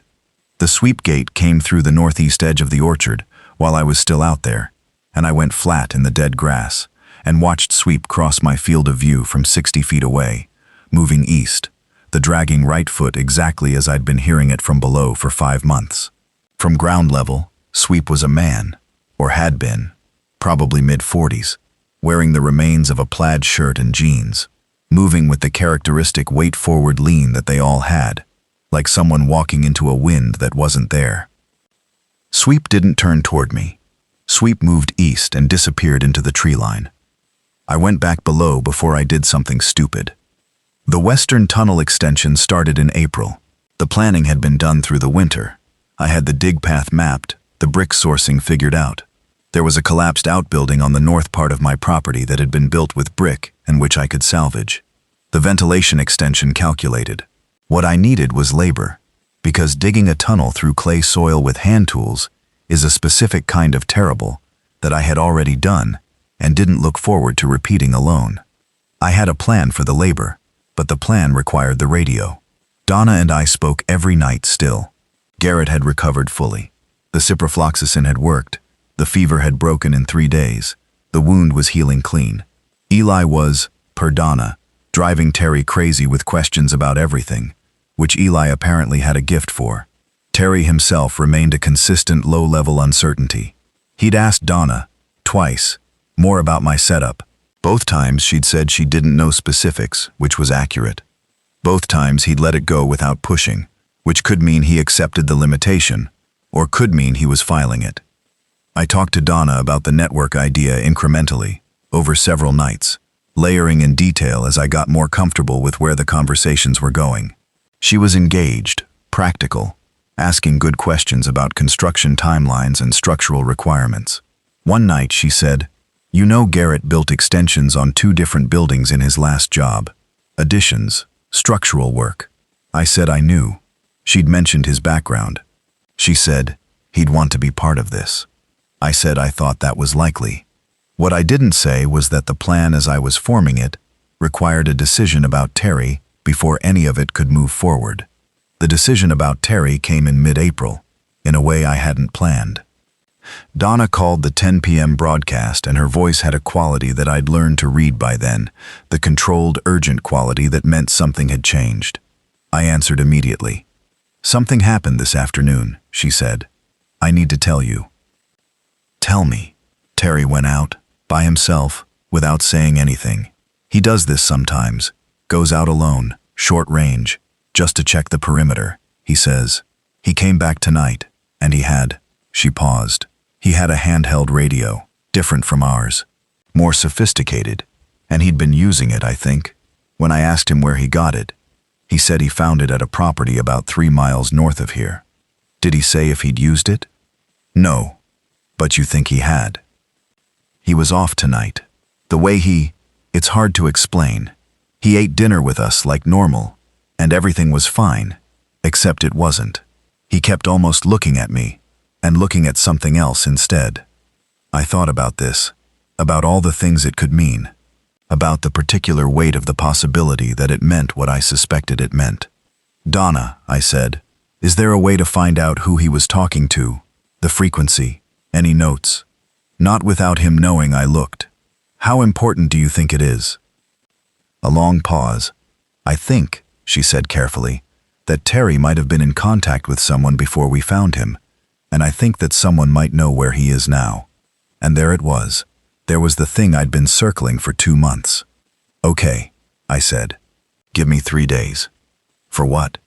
"I'm going to come to you. Not through the front. There's a way in from the south that I've scouted. Watch the south fence from inside, starting at 1 a.m. for the next 3 nights. You'll see me, or you won't. And if I don't? Then something went wrong and you should sit tight." "That's not a great answer," she said. "No," I agreed. "It's not." The ride north 2 nights later was different from the first one. Not harder in any physical sense. I knew the route now. I'd learned the timing patterns. I'd identified the rest point and the risk spots. Different, in the sense that this trip had a specific objective that was harder to be rational about.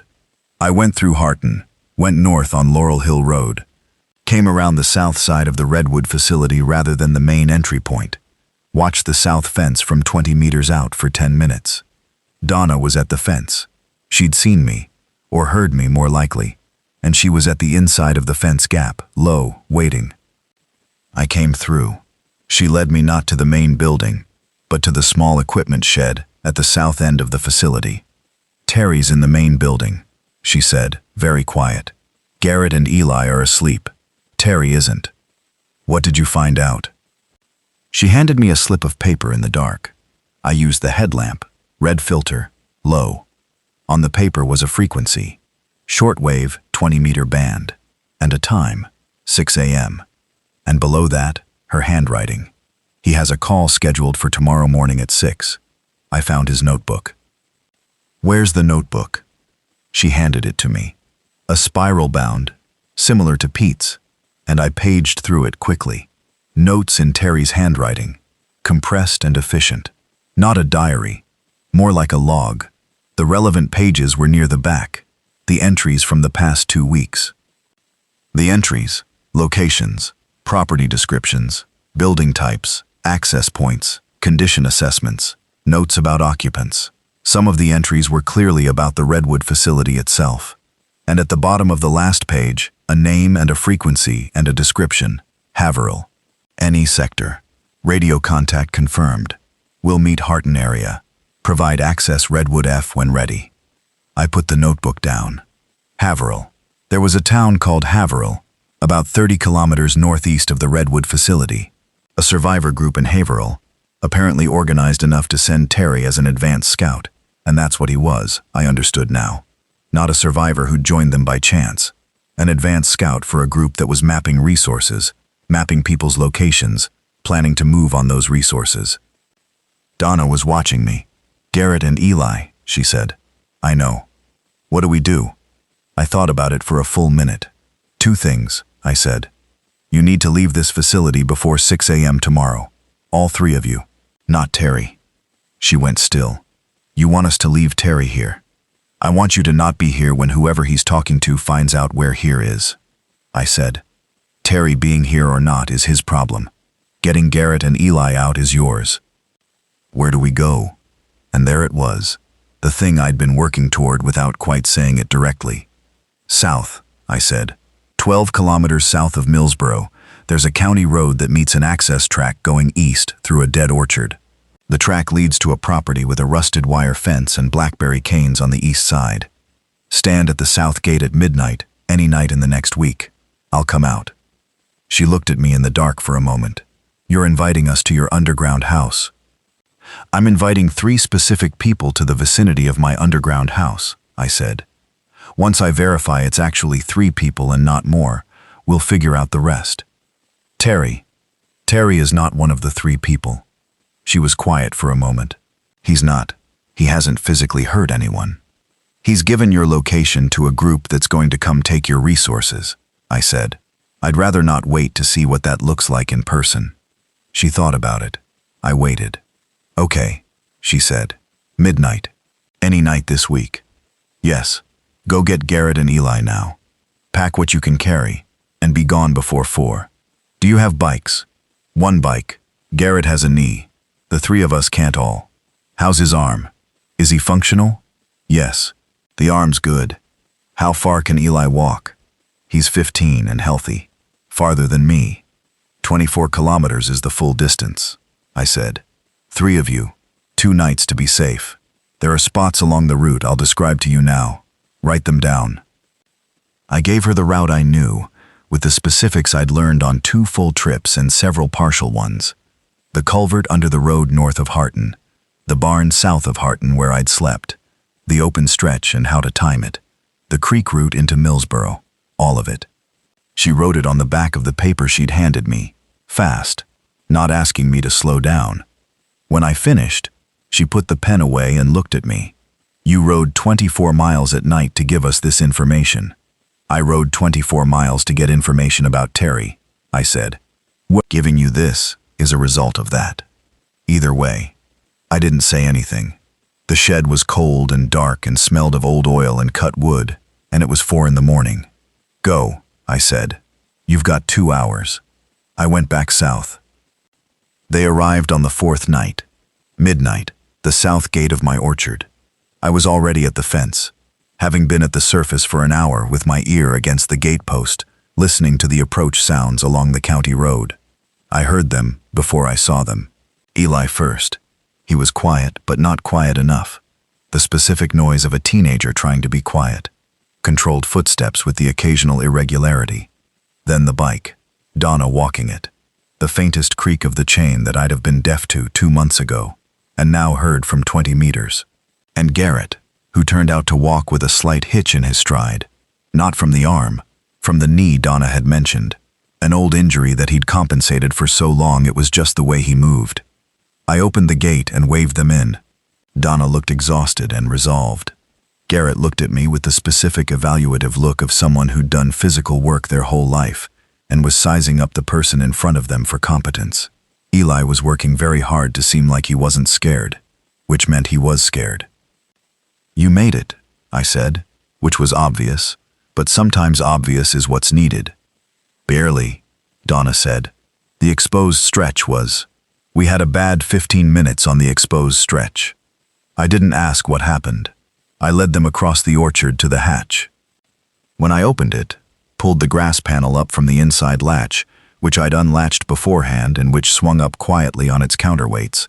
Eli said, "Oh," very quietly, and it was the most satisfying thing anyone had said to me in a long time. Down the stairs, into the main room. I turned the lights on full for the first time in months, and the space looked exactly like what it was. A well-made underground room with a rug and bookshelves and a lamp, and the lived-in quality of months of occupation. Garrett stood in the middle of the room and turned around once, looking at the ceiling, the walls, the dimensions. He had the look of someone estimating a job. "You built this yourself," he said. "Yes." "How long?" 2 years of weekend work." He was quiet for a moment, still looking at the ceiling. "The ventilation is where?" "Mechanical closet. I'll show you." Donna had sat down on the floor, just sat down, cross-legged, in the middle of the rug. Eli sat next to her. They both looked like people who'd been holding something together through willpower and had just been allowed to let it down. I went to the kitchen area and made tea, the propane stove, which I'd been conserving carefully, and the last of the decent tea I had, and brought it over. Handed out the cups, sat down on the floor with them. Outside, above us, somewhere above the grass and the orchard and the 6 feet of earth, nothing, not a sound. The zombie population in my immediate area had been low for weeks. The April night was quiet. Eli wrapped both hands around his teacup and looked at the ceiling. "They can't get down here," he said. It wasn't a question. "No," I said. "They can't." He nodded slowly. Then, after a moment, "Cool." The next 6 weeks were the most complicated and the most productive of the whole time. Garrett's assessment of the ventilation system. "It's good, but it won't support 4 people indefinitely on this capacity." He was right. I knew it. We spent the first 3 days working out exactly what was needed for the expansion. The expansion became 3 simultaneous projects. The sleeping arrangements in the existing structure. The alcove had 1 bunk, which was mine, and I'd built a second frame in the workshop corner during my solitary months that served now. Donna took the alcove bunk, Garrett took the workshop frame. Eli constructed himself a sleeping platform in the junction room of the 1987 tunnel, which he found enormously satisfying, and which gave him about 15 square meters of personal space that was his by virtue of having built it. The second project, the Western Tunnel Extension. This was Garrett's primary focus, after we'd established that his arm was fully functional, and that digging clay soil was, as he put it, at least something I haven't done before, but it uses muscles I recognize. I worked with him in shifts, 2 hours on, 1 hour rest. The dig was manual, with hand tools, the clay coming out in blocks that we piled in the western dead-end section, until we had enough to start moving it out the main tunnel to the east exit and distributing it in the creek bed, which absorbed it without visible change. The third project, the secondary shelter. This was slower because it required more material, more planning, more of everything. But by mid-May, we had the excavation done and the preliminary framing started, and Garrett had taken over the wiring design entirely and was running it better than I would have. I want to talk about what it was like, having 3 other people underground. Loud. That's the first thing. Not loud in any problematic way, not disturbingly loud, but the space that had been filled with my own thoughts and the overhead footsteps was now filled with conversation and the sounds of other people doing things, and the contrast was startling. Donna and Eli talked constantly. She taught him things, he argued with her. They had the ongoing low-level disagreement of people who'd been through something hard together and trusted each other enough to argue.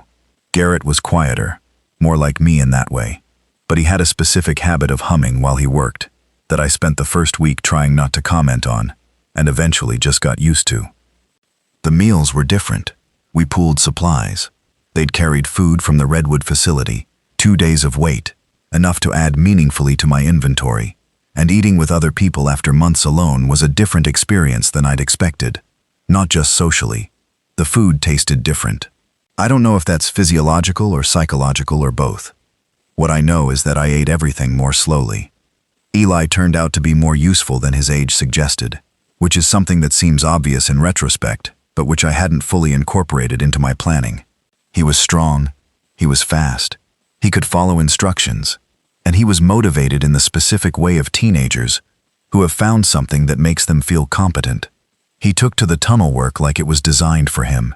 He also, without being asked, took over the surface observation schedule, the periscope, the notebook, the sound mapping, and improved the system I'd built by adding a tidal chart he'd copied from a book of local tide charts I'd never had any use for in my landlocked orchard, which he was using to correlate zombie movement with barometric pressure changes. I didn't tell him the barometric pressure correlation was scientifically questionable.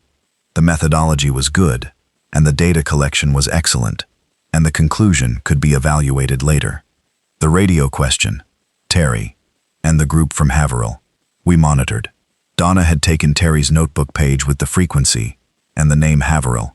I added a second shortwave to the monitoring schedule, dedicated to the frequency Terry had been using, and we listened. 3 times in the first week, there was traffic on that frequency.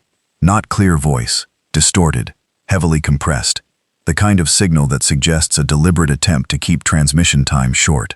Not decodable without equipment I didn't have. But it told me the Haverhill group was still active, still looking. And it told me something else. They were looking northeast of Harton, which was where Terry had pointed them. They were not, as far as I could tell, looking south. They didn't know about my location. They might not even know about me specifically. Terry had given them the Redwood facility location, not anything about the underground engineer 24 miles south. I kept monitoring. I kept watching.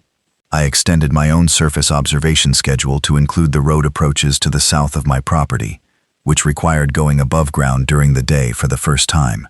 Not on my property, which I considered too exposed, but at the edge of the creek bank behind the east tunnel exit, where I could see the road from behind vegetation. The south roads were quiet.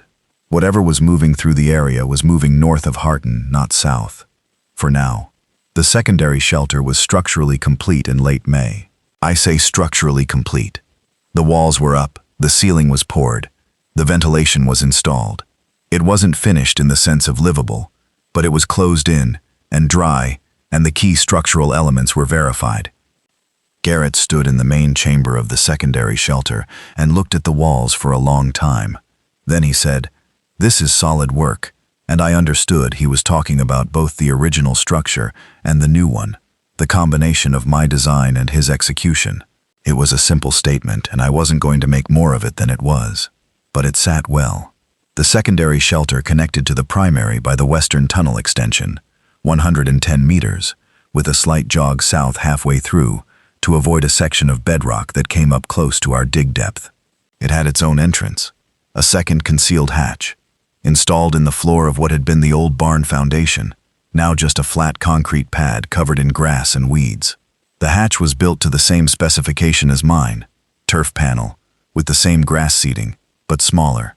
I'd had more experience by now, and the second hatch was better than the first one in several specific technical ways. The night we completed the secondary hatch installation, I went above and walked to 20 meters and looked back at the barn foundation. I couldn't see anything. Flat ground, some old concrete showing around the edges, weeds, nothing that said entrance. Too down, too invisible. The thing I haven't talked about yet. The thing I've been circling in this account the same way I circled it in real time, is the question of what to do about Haverhill. I had a frequency. I had a name. I had the general knowledge that there was an organized survivor group operating about 60 kilometers north and east of my position.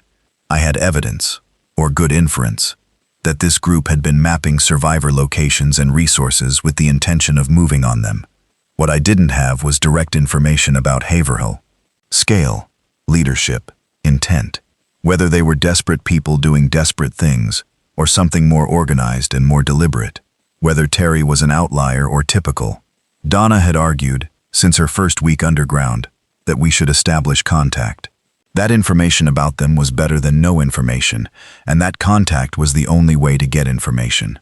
I understood the argument, and I also understood that it was exactly what the Haverhill Group's playbook would suggest we do if their playbook was designed to find and access survivor resources.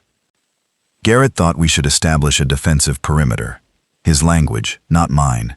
And I understood what he meant, which was that the physical infrastructure we'd built was an advantage only as long as nobody knew it existed, and we should prioritize keeping it unknown. He was right, and his instinct was correct. And the thing about correct instincts is that they often have a limited shelf life. Eli, characteristically, had the most direct take.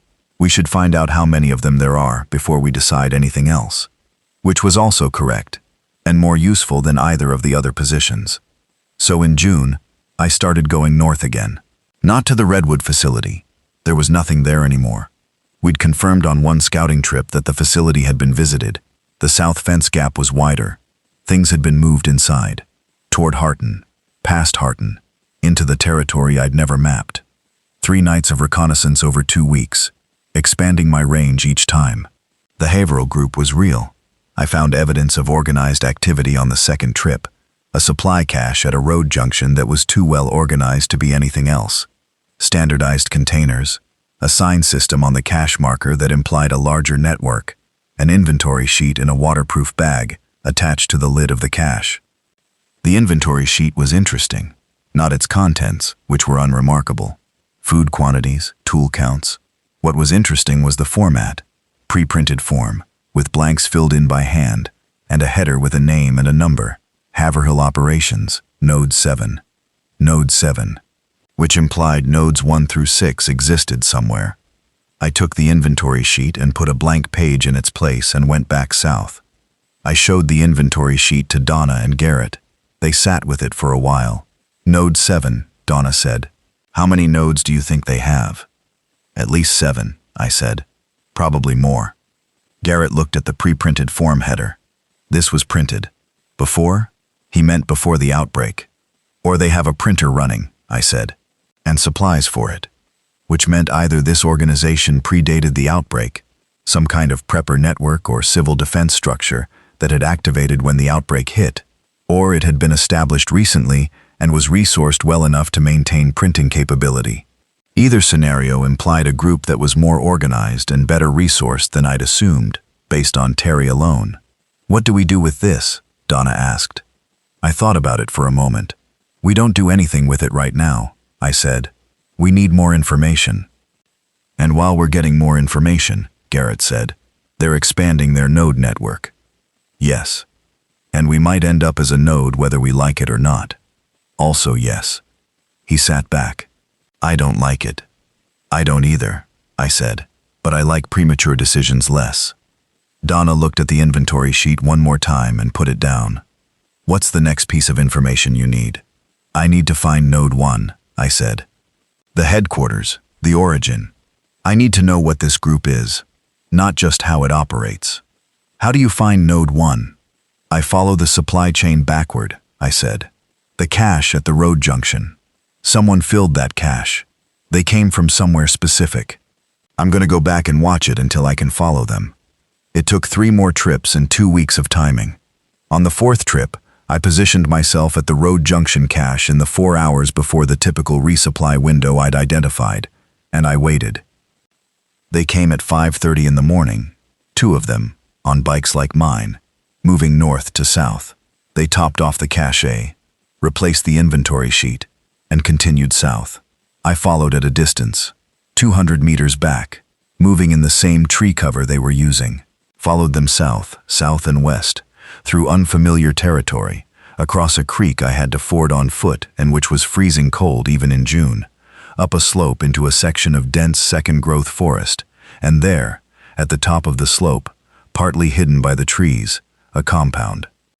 Not a single building, a cluster, 4 or 5 structures, with the kind of systematic fortification I'd seen described in things I'd read but hadn't seen in person. Walls made of stacked and wired material, cleared perimeter, lights, actual lights, electric, visible in the pre-dawn as amber rectangles in the windows. I lay in the tree cover for a long time. The compound was busy even at this hour. People moving between buildings. Purposeful movement, not panicked or random. A guard position on the east wall. Generator noise from somewhere, low but present. This was not a group of desperate survivors improvising. This was a group that had been operational long enough to have built routines. I counted people over the next 2 hours. 12 individuals visible in that time. Probably not all of them. Some would be sleeping, some inside buildings. Estimate, 20 to 30 total. 20 to 30 people in a structured compound with node operations spread across 60 kilometers. I went back south. I had what I needed. The meeting, the one I'd been postponing, happened in late June, about 10 months after I'd first sealed myself into the underground house. I laid it out for Donna and Garrett and Eli in the main room, with the maps spread on the floor. Everything I'd observed, the node structure, the compound, the estimated population, the supply network. They're not obviously hostile, I said. Terry was gathering intelligence, but that's not inherently aggressive. They might have been assessing whether the Redwood facility was a threat or a resource or both. They might do the same thing any organized group would do. Or they might be exactly what it looked like with Terry, Donna said. Or that, I agreed. Which is why I need one more piece of information before I make a decision. What? I need to know if Node 7 reported back accurately, I said. If Terry told them the Redwood facility was occupied and gave them your location, and they went there and found it empty, they'll draw conclusions. If those conclusions include the occupants left suddenly and went somewhere, they'll start looking. If the conclusions include supply run from another group, probably south, following the route, they might start looking south. How do you know if they're looking south? Garrett asked. I've been watching the road approaches for a month, I said. No sign yet, but the longer we're operating here and making runs to Millsboro, the higher the chance that someone moving through the area spots evidence. You're thinking about telling them we're here, Donna said. Not a question, she'd read ahead. I'm thinking about controlled contact, I said. On our terms, before they find us on their terms. There's a difference between controlled contact and being absorbed into their node network, Garrett said. Yes, I said. The difference is leverage. Right now, if they find us, they have all of it. If we make contact first, from a position they don't understand, from below ground, from an infrastructure they don't know exists, we have some. Eli, who had been sitting on the floor listening with his arms around his knees, said, Could we make them think we're bigger than we are? Everyone looked at him.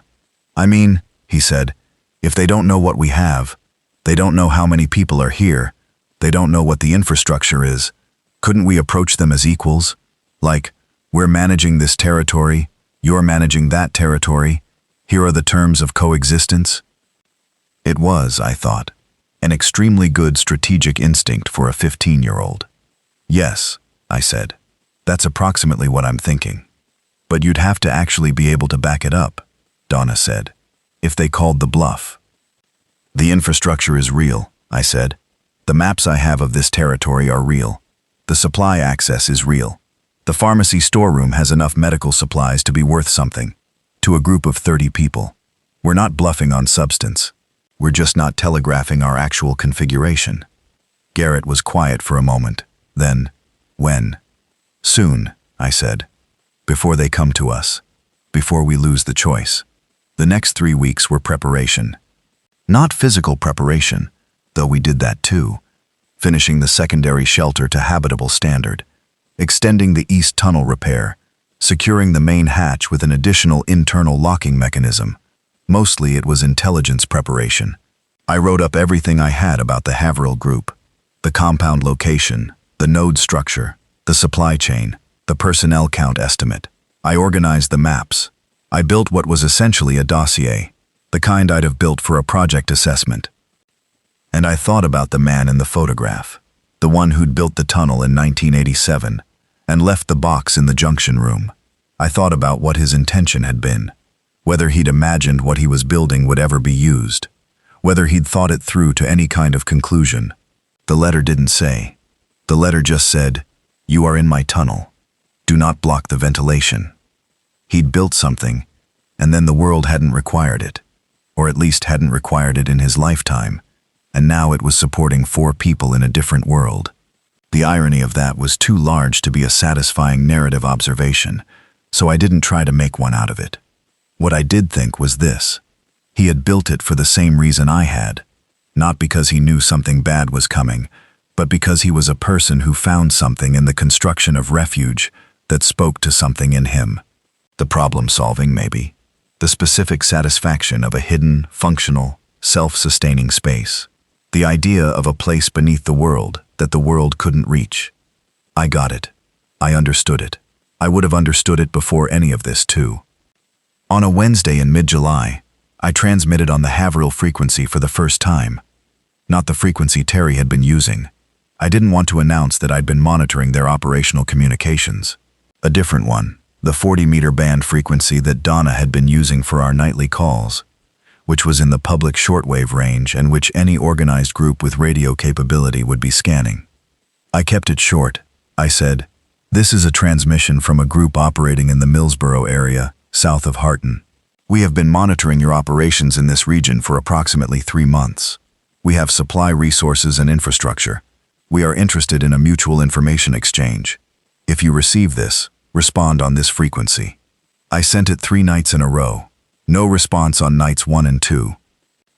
On night 3, at 11:42 p.m., "We receive you, Millsboro area. Who are you?" Not a question, a demand. Short, clipped. "Call me Cal," I said. "Who am I talking to?" A pause. Node 3 relay. "What resources?" Node 3, not Node 1. They were routing me through a relay, not going straight to whatever the central operation was. Smart. Medical supplies, food surplus, mapping data for the 30-kilometer radius south of Harton, and infrastructure that I won't describe in detail until I know more about who I'm describing it to. Another pause, longer. Describe the mapping data. So I did. Not everything. I described the movement patterns I'd documented, the route maps, the town-by-town assessment I'd built over months. Enough to be credible, without giving away anything they couldn't verify anyway if they looked. "1 moment," the relay said, and went quiet. 4 minutes. 5, 6. Then a different voice. Older, slower, more deliberate. The voice of someone who had learned that patience was a tool. "This is Kevin Marsh. I coordinate operations out of Haverhill. How did you get this frequency?" Kevin Marsh. I wrote the name in the notebook. "I've been monitoring a range of frequencies for several months," I said. "I identified organized activity and started listening. You mentioned infrastructure you won't describe." "Correct. Why contact us now?"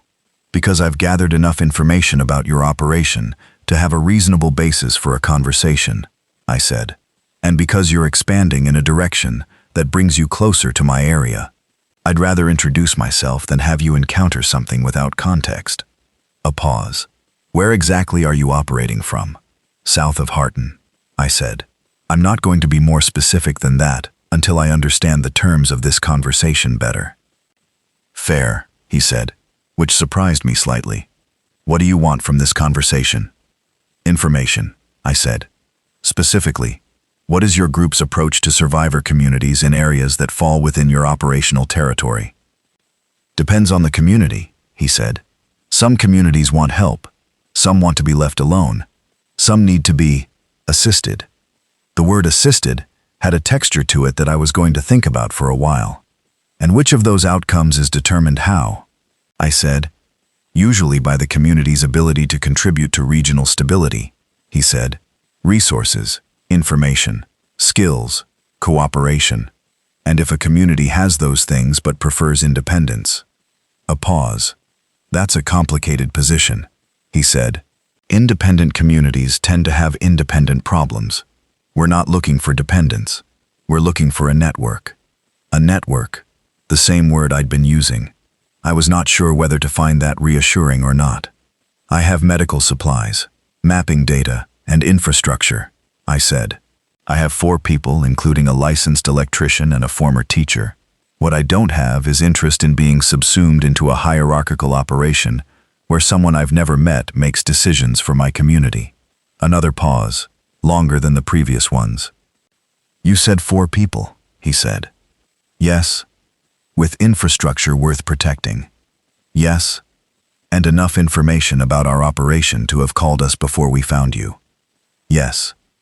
"That's a particular position," he said. somebody who's been watching and waiting. Most people in your situation either make contact much earlier or never. I make decisions carefully, I said. He was quiet for a moment. Then, I'd like to meet. I'm not opposed to a meeting, I said. I'm opposed to a meeting that exposes my location before I understand your intentions. How do you propose to meet without exposing your location? Neutral ground, I said. Somewhere I can verify in advance. Millsboro, East End, the road junction at the creek crossing. 2 of your people, 2 of mine. No approach from the north, which means your people come via the county road south. I'll know if they approach from a different direction. A long pause. I could hear him thinking, or rather, I could hear the silence that meant someone was thinking about a problem with multiple variables. When, he said. You name a date and I'll confirm or decline. 2 weeks, he said. Thursday, 10 a.m. 10 a.m. Daytime. Not my preference, but not unreasonable. I'll confirm within 48 hours. One more thing, he said. You said infrastructure worth protecting. I'm not going to ask you to describe it, but I will ask you to tell me one thing about it. What thing? Is it below ground? I sat with that question for about 5 seconds. Then, why do you ask? Because the only thing I haven't been able to account for, Kevin Marsh said, is where a 4-person community south of Harton has been living for the past several months, with no visible surface structure. And I've been thinking about that. I should not have been surprised. A person who built a regional node operation was going to notice gaps in their intelligence picture. The absence of visible surface infrastructure was an anomaly, and anomalies are what careful people pay attention to. I'm not going to confirm or deny anything about infrastructure, I said. What I will say is that the infrastructure is real. It supports 4 people, and it is relevant to any conversation about mutual benefit. A pause. Then, and I could not read his tone precisely. I look forward to the meeting, Cal. 2 weeks. I had 2 weeks. I used them well. The first thing I did was go back to the Haverhill compound for one more observation night. I needed to verify the size of the group more precisely than my previous estimate, because the meeting dynamic would be different if I was meeting 2 representatives of a group of 20 versus a group of 50. Count over 6 hours. 23 individual people positively identified. Estimate of total including sleeping rotations, 30 to 35. The compound had expanded slightly since my first observation. A new structure on the west side, still being built, which suggested growth rather than contraction. The second thing I did was verify Kevin Marsh's radio profile. I listened to his communications with other nodes across multiple nights. His voice was consistent, deliberate, careful, minimally emotional. He ran the network by consensus rather than command, based on how I heard him discuss decisions with Node 2 and Node 4 relays. Not a tyrant, not, from what I could hear, a predator, but someone who was expanding a network, and expansion by definition means incorporating territory and resources that previously belonged to someone else. The third thing I did was have a long, specific conversation with Donna, Garrett, and Eli about what we were and what we wanted. This conversation happened on a Saturday night. All 4 of us in the main room, the full lights on. It lasted 3 hours. It was the kind of conversation that I had not had since before the outbreak, the kind that requires enough trust and time and clear heads that it usually doesn't happen. What we decided, and decided, feels too formal for what it was, which was more like arriving at something together through gradual agreement, was this. We were not looking to be absorbed. We had built something specific, and it was ours, and its value depended on it staying that way. What we were willing to offer was information and access to resources in exchange for access to the broader network's resources and information. A trade, not a merger. Equal footing or nothing. Garrett said, "If they don't like those terms, what's our alternative?" I said, "We keep doing what we've been doing, which is sustainable." Donna said, "More sustainable than it looks," I said. "We're below the zombie population, below the weather, below the attention of other survivor groups. We have food for 8 months at current consumption. We have medical supplies, water, power. The infrastructure is growing. We have route access to the surrounding 12 kilometers. We're not flourishing, but we're viable. For how long? Garrett said. Long enough, I said. Long enough to make this decision correctly, rather than quickly. Eli, from his spot on the floor, said, "What's the worst case? If we go to this meeting, and it goes badly, they learn what we are, and where we are, and decide to take it," I said. "And we can't stop them. Not by force, no. But," he said, "they can't take underground infrastructure without knowing how to operate it." Which was Eli being 15. And also, again, exactly right. The infrastructure was not usable by people who didn't know how to use it. The ventilation, the water system, the electrical setup, none of it was intuitive. Even the entrances, which I could locate by feel in the dark, required specific knowledge. "That's true," I said. "That buys us time in a worst case. But it doesn't prevent a worst case. So the best outcome from the meeting," he said, "is that they decide we're more valuable as partners than as a takeover target." Yes. He thought about it. Then we should make sure they know enough about us to believe we're valuable, without giving them enough to know how to take it. 23 seconds of silence. Donna looked at me. Garrett looked at the ceiling. "He's right," Donna said. "I know," I said. The day before the meeting, I did something I hadn't done in 10 months. I went above ground in daylight, in the open, and walked the perimeter of my property, not creeping, not lying flat in the grass, walking, upright, at normal speed, in the mid-morning July sun. The orchard was green. That surprised me. In my mental image of the property, it had always been the October version, dead grass and bare trees. But it was July, and the apple trees had leafed out fully, and there was grass and some wildflowers in the gaps between the trees, and the whole place looked, in the morning light, like somewhere a person might actually want to be. The grass panel over the main hatch was indistinguishable from the surrounding ground. The ventilation inlet behind the root ball was invisible.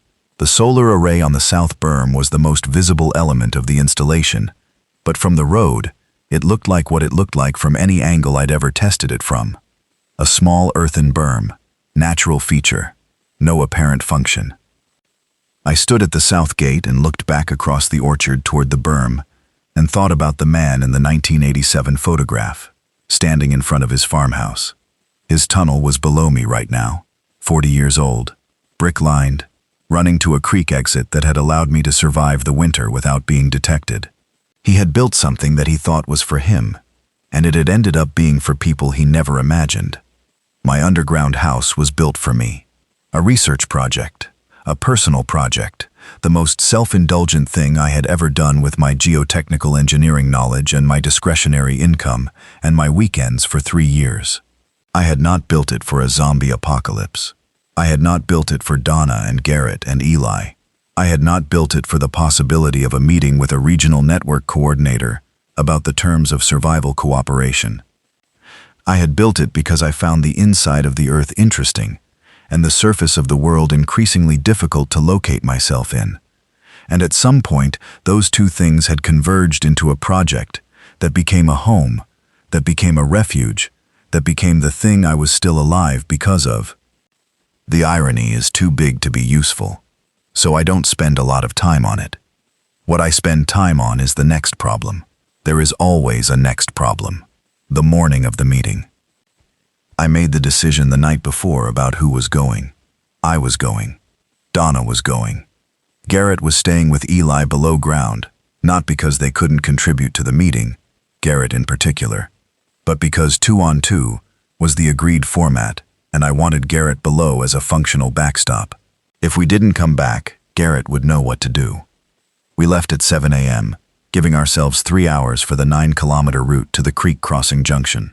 More than enough time, with buffer for any delays or observations needed on the way.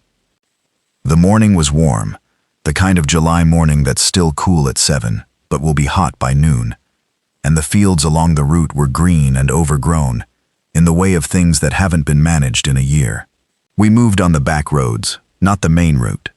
I had the route mapped to the specific field entrances that kept us off the main road surface for most of the distance. Donna moved well. She'd been on several surface trips with me since arriving in April and had learned the pace and the quiet. She had the habit of walking slightly ahead of me and checking over her shoulder at intervals, which was a good instinct and one I hadn't asked her to develop. She'd arrived at it herself. We reached the creek crossing junction at 8:40, 20 minutes ahead of schedule. I did the site check I'd planned. Position at the woodline, observations at the junction, sight lines confirmed, no pre-positioned elements from the north visible. The county road south was empty. The crossroads itself was clear.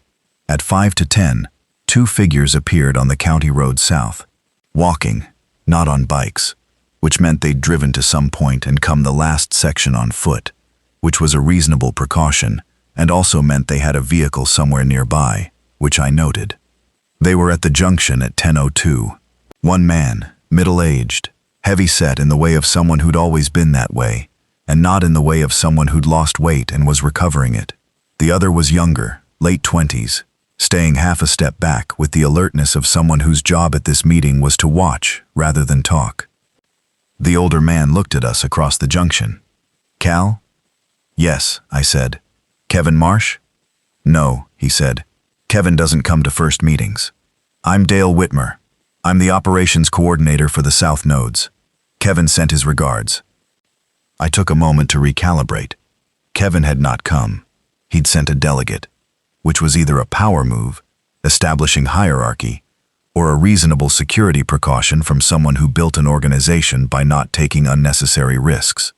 I chose to interpret it as the latter, until evidence suggested otherwise. "Dale," I said, "this is Donna. She's part of my community." Dale nodded.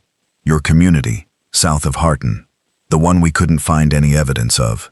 He said it without heat, just a statement. "The evidence is there," I said. "You just need to know where to look." "Below the surface," Dale said. Not a question. He'd been briefed on what Kevin and I had discussed on the radio. "In part," I said.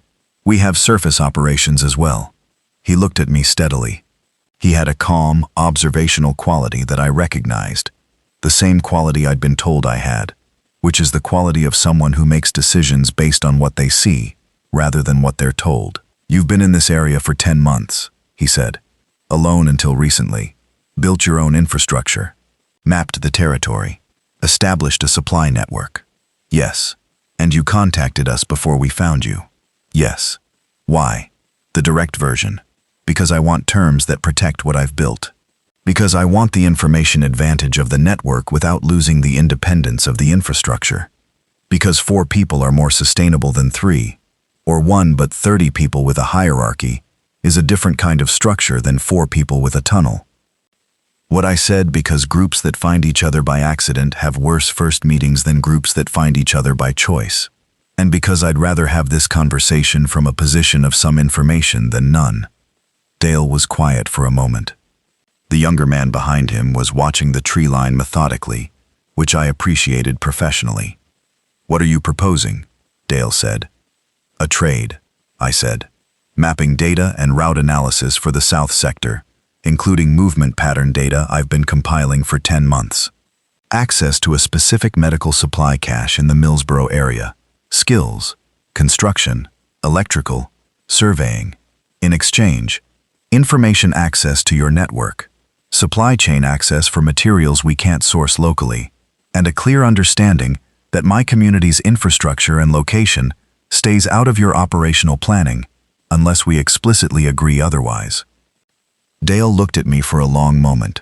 "That last part," he said, "that's the unusual part. I know. Most communities that join the network accept that the network has operational knowledge of their location and situation. That's how the network functions." "I understand," I said. "What I'm proposing is different. We're not joining the network as a node. We're proposing an adjacent relationship. We provide specific resources and information. We receive specific resources and information. The bilateral terms are explicit and limited." "Why would we agree to that?" Dale said, not aggressively, genuinely asking. "Because what we have," I said, "is something you can't replicate. Not quickly. The underground infrastructure is years of specialized work. The territorial mapping is 10 months of observation. The specific resources, I described the pharmacy storeroom briefly. The numbers, those are things you'd find useful. The terms I'm proposing let you access them without requiring you to invest in whatever it would take to develop them independently. He was quiet again. The younger man had finished his tree-line scan and was now looking at Donna with the careful interest of someone filing a description. I need to bring this back to Kevin, Dale said. These terms aren't something I can agree to in the field. I know, I said. I'm not expecting a decision today. Today is an introduction. He thought for a moment. One question I'm authorized to ask, he said. You're 4 people. Yes. How many could you support? The question landed carefully. Not how many are you planning to expand to? That would be direct. How many could you support? Which was asking about capacity, about future potential, about whether I was building towards something. The current infrastructure supports 4 comfortably, I said. With expansion, which is ongoing, it supports more. I'm not going to give you a number, because it would be speculative, and because it would imply intentions I haven't fully committed to. Dale nodded slowly. Fair, he said, and I heard the same word Kevin had used on the radio, in the same deliberate tone. They'd learned it from each other, or both learned it from the same template. I'll be back in touch by radio within 5 days, he said. Same frequency you used to call us. Understood. He offered his hand, and I shook it. His grip was even. Not testing, not demonstrating. Just a handshake. He and the younger man turned south and walked back the way they'd come. Donna and I stood at the crossroads for a moment after they'd gone. Well, she said. Yeah, I said. He didn't ask where we live. No, I said. He already knows we won't tell him. Kevin briefed him. Kevin is careful. Yes. She was quiet for a moment. You think they'll agree to your terms? I think they'll push back on some of them, I said. I think they want the medical supplies and the mapping data. I think Kevin is smart enough to know that forcing the infrastructure disclosure is counterproductive if we refuse and he loses the trade. And if he decides to just look for us instead? Then he can look, I said, and he won't find what he's looking for. She looked at me sidelong. You're very confident about that. The hatch has been in the ground for 3 years, I said. One of the most thorough site investigations I've ever seen couldn't find it. I'm reasonably confident. We started walking south. The morning had gotten warmer, and the fields smelled of summer, and something was moving in the long grass at the field edge to our right. Something small and fast, that was not what I'd been listening for from underground all winter. The radio response from Kevin Marsh came on the 4th day. His voice was the same as it had been on the original call. Deliberate, calm, no wasted words. He said, I've discussed your proposal with my operations team. We accept the general framework of an adjacent relationship rather than node membership. The specific terms require further discussion. The medical supply exchange is acceptable. The mapping data we'd like to see a sample of before committing. The infrastructure confidentiality. A pause. We're prepared to accept a 6-month confidentiality period. At 6 months, we'd revisit. 6 months. Not permanent. He was leaving himself a door. I'd want the confidentiality to be indefinite, subject to revision by mutual agreement, I said. I understand, he said. That's not something we can offer in the first arrangement. I thought about it. 6 months was 6 months. In 6 months, the situation would be different in ways I couldn't predict. The zombie population was continuing to decline in this area. The Haverhill network might be different in 6 months. We might be different in 6 months. Let me discuss it with my community, I said. Take your time, he said. And Cal, a pause. I'd like to meet you directly, not through Dale. I think we'd have a better conversation. When you're ready, I said, suggest a location. The 6-month term was what we agreed to. I presented it to Donna and Garrett and Eli, laid out the reasoning, the alternatives, the uncertainty. We talked about it for an evening.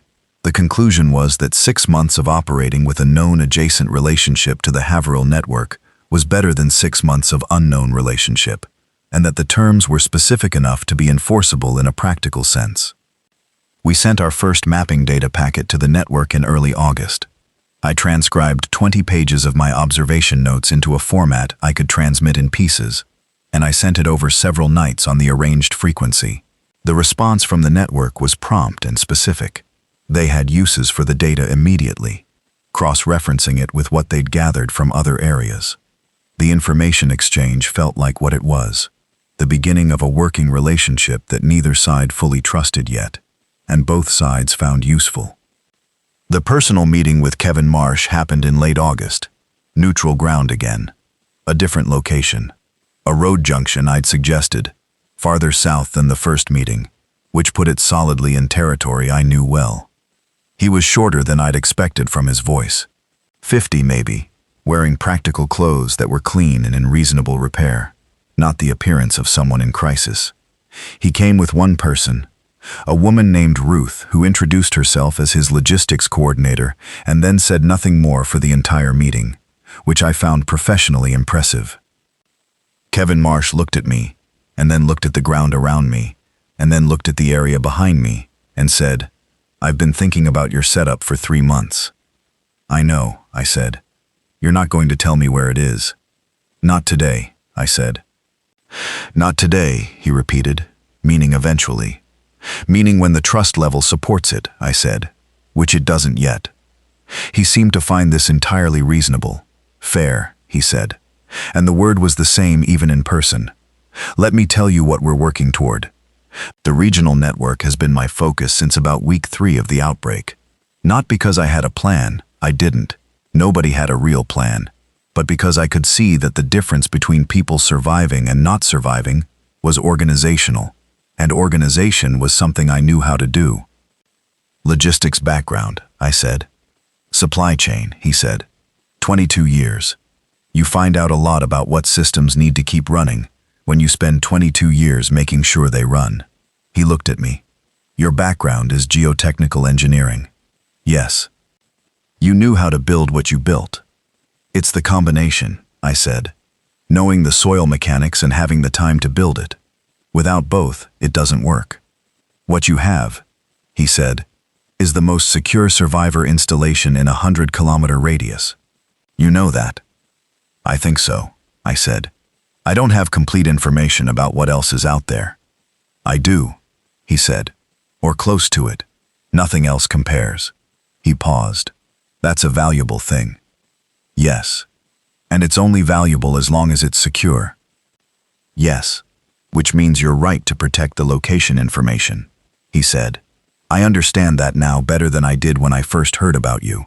What I originally thought, and I'll be honest about this, was that your refusal to give us the location was territorial stubbornness. Now I understand its basic security protocol." I looked at him for a moment. The honesty about his initial misread was either genuine or well performed. Either way, it was the correct thing to say in this conversation. "What do you want from this relationship long term?" I asked. "Information," he said. "Access. The possibility of using your infrastructure as a safe transit point for network operations in this sector. Not permanently, not right now, but as the network grows south, having a secure position in this area has value." "And what do I want from you?" I said. "Resources," he said. "We have a fuel reserve. We have vehicle access. We have medical capability that your pharmacy storeroom can supplement. We have 28 people who represent a range of skills, some of which you need, and some of which you don't yet know you need." 28. Confirmed count. I filed it. "The transit point question," I said. "That's the most sensitive one." "I know.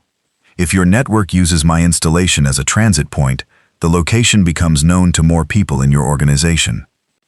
"Yes," he said. "That's the inherent tension. I don't have a solution to that tension. It's real." I appreciated the directness. "Give me time on that one." "Take it," he said. "The rest of the terms are stable. That one can develop." We talked for another hour. Not about terms. Those were as set as they were going to be for now. But about the area, about what we'd each seen, about the declining zombie population, and what it might mean for movement in the next season. He had data I didn't have, covering a wider radius, and the picture it painted was that the die-off I'd been observing locally was consistent with a broader regional trend. The zombie population had been declining since February, not just in my area, but across the network's range. "It's a question of attrition versus reinforcement," he said. "Are new infections creating new cases faster than the existing cases are deteriorating? The data suggests the ratio has been shifting." "You have data on infection rates?" I said. "Indirect," he said. "Observation of new versus old. New cases look different from old ones. You can tell a week-old case from a 6-month-old case from physical appearance. We've been tracking the ratio." I thought about Sweep. How long had Sweep been walking the orchard floor? Since October at least. Almost a year. In the same plaid shirt, in the same dragging gait, still moving. "How long do you think they survive?" I said. Not a research question, just, I found I actually wanted to know someone else's estimate. He looked at me for a moment. "Best estimate from what we've seen? Most are dead by 18 months.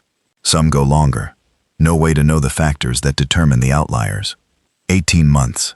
It was October soon. 14 months since the October outbreak.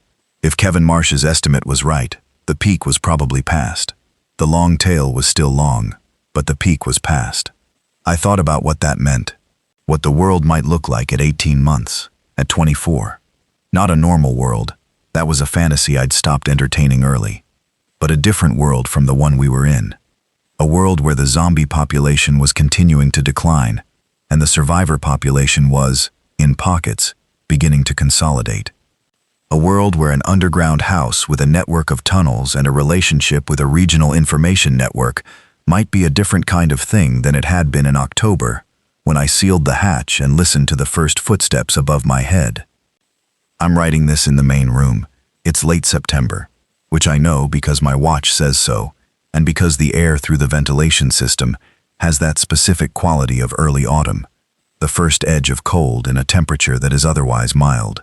The lights are full. Garrett is in the secondary shelter doing something with the electrical panel that I trust him to do correctly. Donna is reading. She's made it through my technical library and is now rereading the Cormac McCarthy novels, which she's handling better than I did. Eli is in the tunnel junction room, probably adding more data points to his barometric pressure correlation chart. Above me, right now, I think nothing, or very little. The summer has been quieter than I expected, and September is quieter than August. 2 weeks ago, I spent 2 hours on the surface in the afternoon without going flat or going quiet once. I walked around. I checked the apple trees, which are producing fruit that I've been harvesting for the first time. I sat on the south fence and watched the county road. No movement. An empty road with weeds growing through the cracks. And far in the distance, something that might have been a deer. And above everything else, a sky that was specifically the color of late September in Pennsylvania, which is a blue that has no analog. Sweep hasn't been through in 3 weeks. Ticker's last pass that I noted was further back than that. The morning crew, who I was hearing weekly as recently as June, haven't come over my property in over a month. I don't know if they're gone or just elsewhere. I write it in the notebook, both the absence and the uncertainty. I keep writing it down, because the data is what I have, and the data is what matters. The pharmacy storeroom in Millsboro, still intact. I've been keeping it stocked from the network supply chain now, in exchange for the mapping data. Things flow in both directions. The notes I've been leaving in Pete's notebook at the gas station are still being answered occasionally. Anna V. came through again in August and left a note that she was with Pete now, and they were heading toward a settlement in the western part of the state. I hope they make it. The 1987 tunnel system has been extended in 3 directions now. The junction room has a folding table and 2 chairs in it. Eli put a lantern on the table, and now it looks like a map room, which is approximately what it's become. The western shelter is operational. 6 people could live in what we've built right now. 8, if the secondary ventilation extension I'm planning for October comes off as designed. 6 months expires in February. Kevin Marsh and I will have another conversation then, about terms, about what comes next. I've been thinking about what to say, not just strategically. I've been thinking about what I actually want, which is a different question, and one I've been worse at answering than the strategic one. What I want is complicated. and a little contradictory, and probably pretty normal for someone who spent 3 years building a secret underground house and then spent a year living in it while the world went sideways. I want the infrastructure to stay mine, in the sense that matters. I want the people in it to be people I've chosen, not assigned. I want the knowledge of what I've built to remain limited enough that I can still be the one making decisions about how it's used. And underneath all of that, the thing I haven't said directly yet, even in this notebook where I say everything, I want to keep building.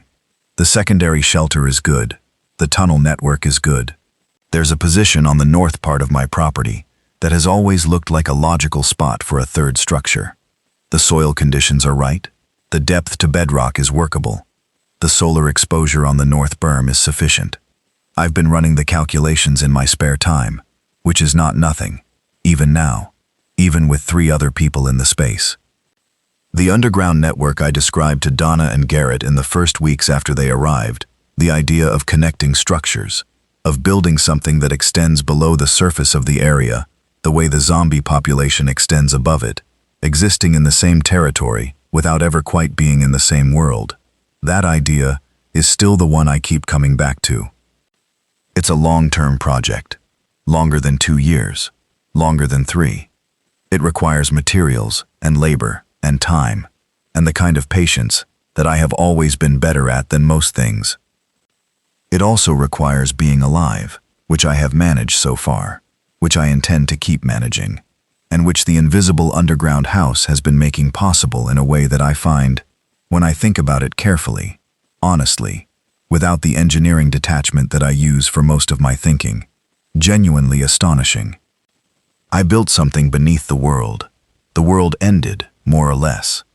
And the thing I built is still here, and I am still in it, and above me the apple trees are dropping the last of the autumn fruit onto grass, that I will collect tomorrow, in daylight, at a normal human pace. That's where I am. That's what I built. That's what comes next. Right now, at this exact moment, the ceiling above my head is quiet.